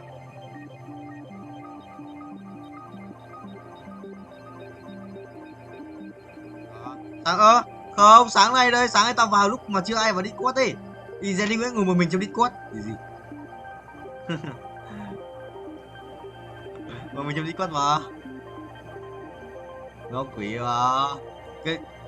Cái lúc đấy có khi chưa ngủ ấy. Anh nói thật, cái lúc đấy, cái lúc anh vào lúc sáng ấy có khi chưa ngủ.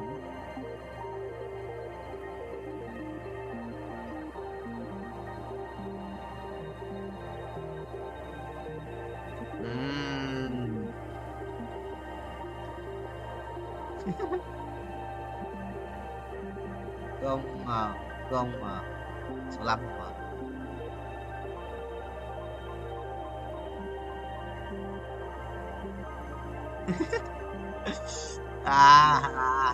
Mày đi.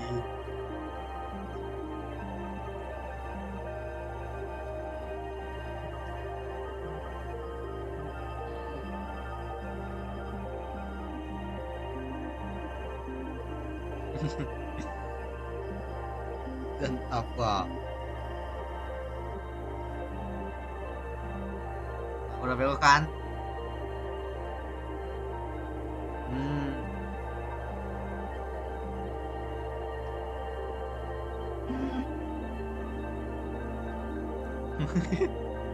Bố à?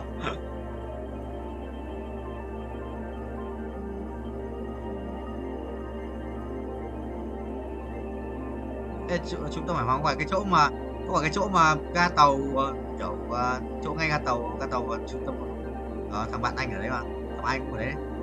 Nhà nó ở ngay đối nhà không thằng Hải không, nhà nó ở ngay ga tàu luôn, nó vừa bước xuống ga phát là nhà Đỗ Ngọc Anh. Thằng áo thằng Doanh khác, thằng Doanh ở Hưng Yên mà, đấy ở Hưng Yên mà broccoli.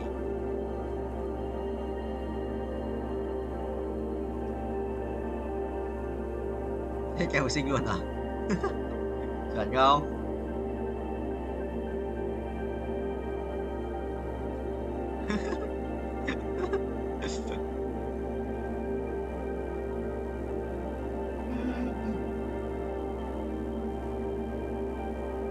Ôi đây.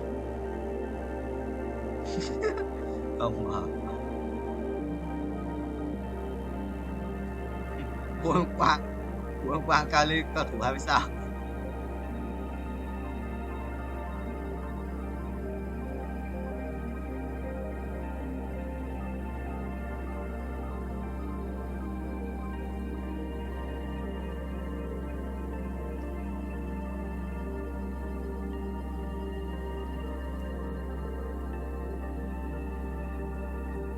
Bạn là con gái à? Xinh lắm để làm chi à Tuấn? Xinh lắm để làm chi?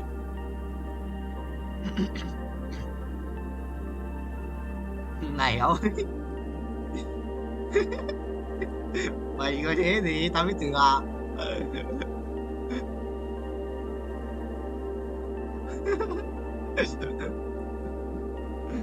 Đừng có hiểu trò thôi à. Ơi, không muốn nhắc lại à? Không muốn nhắc lại à? Biết gì. Gỡ.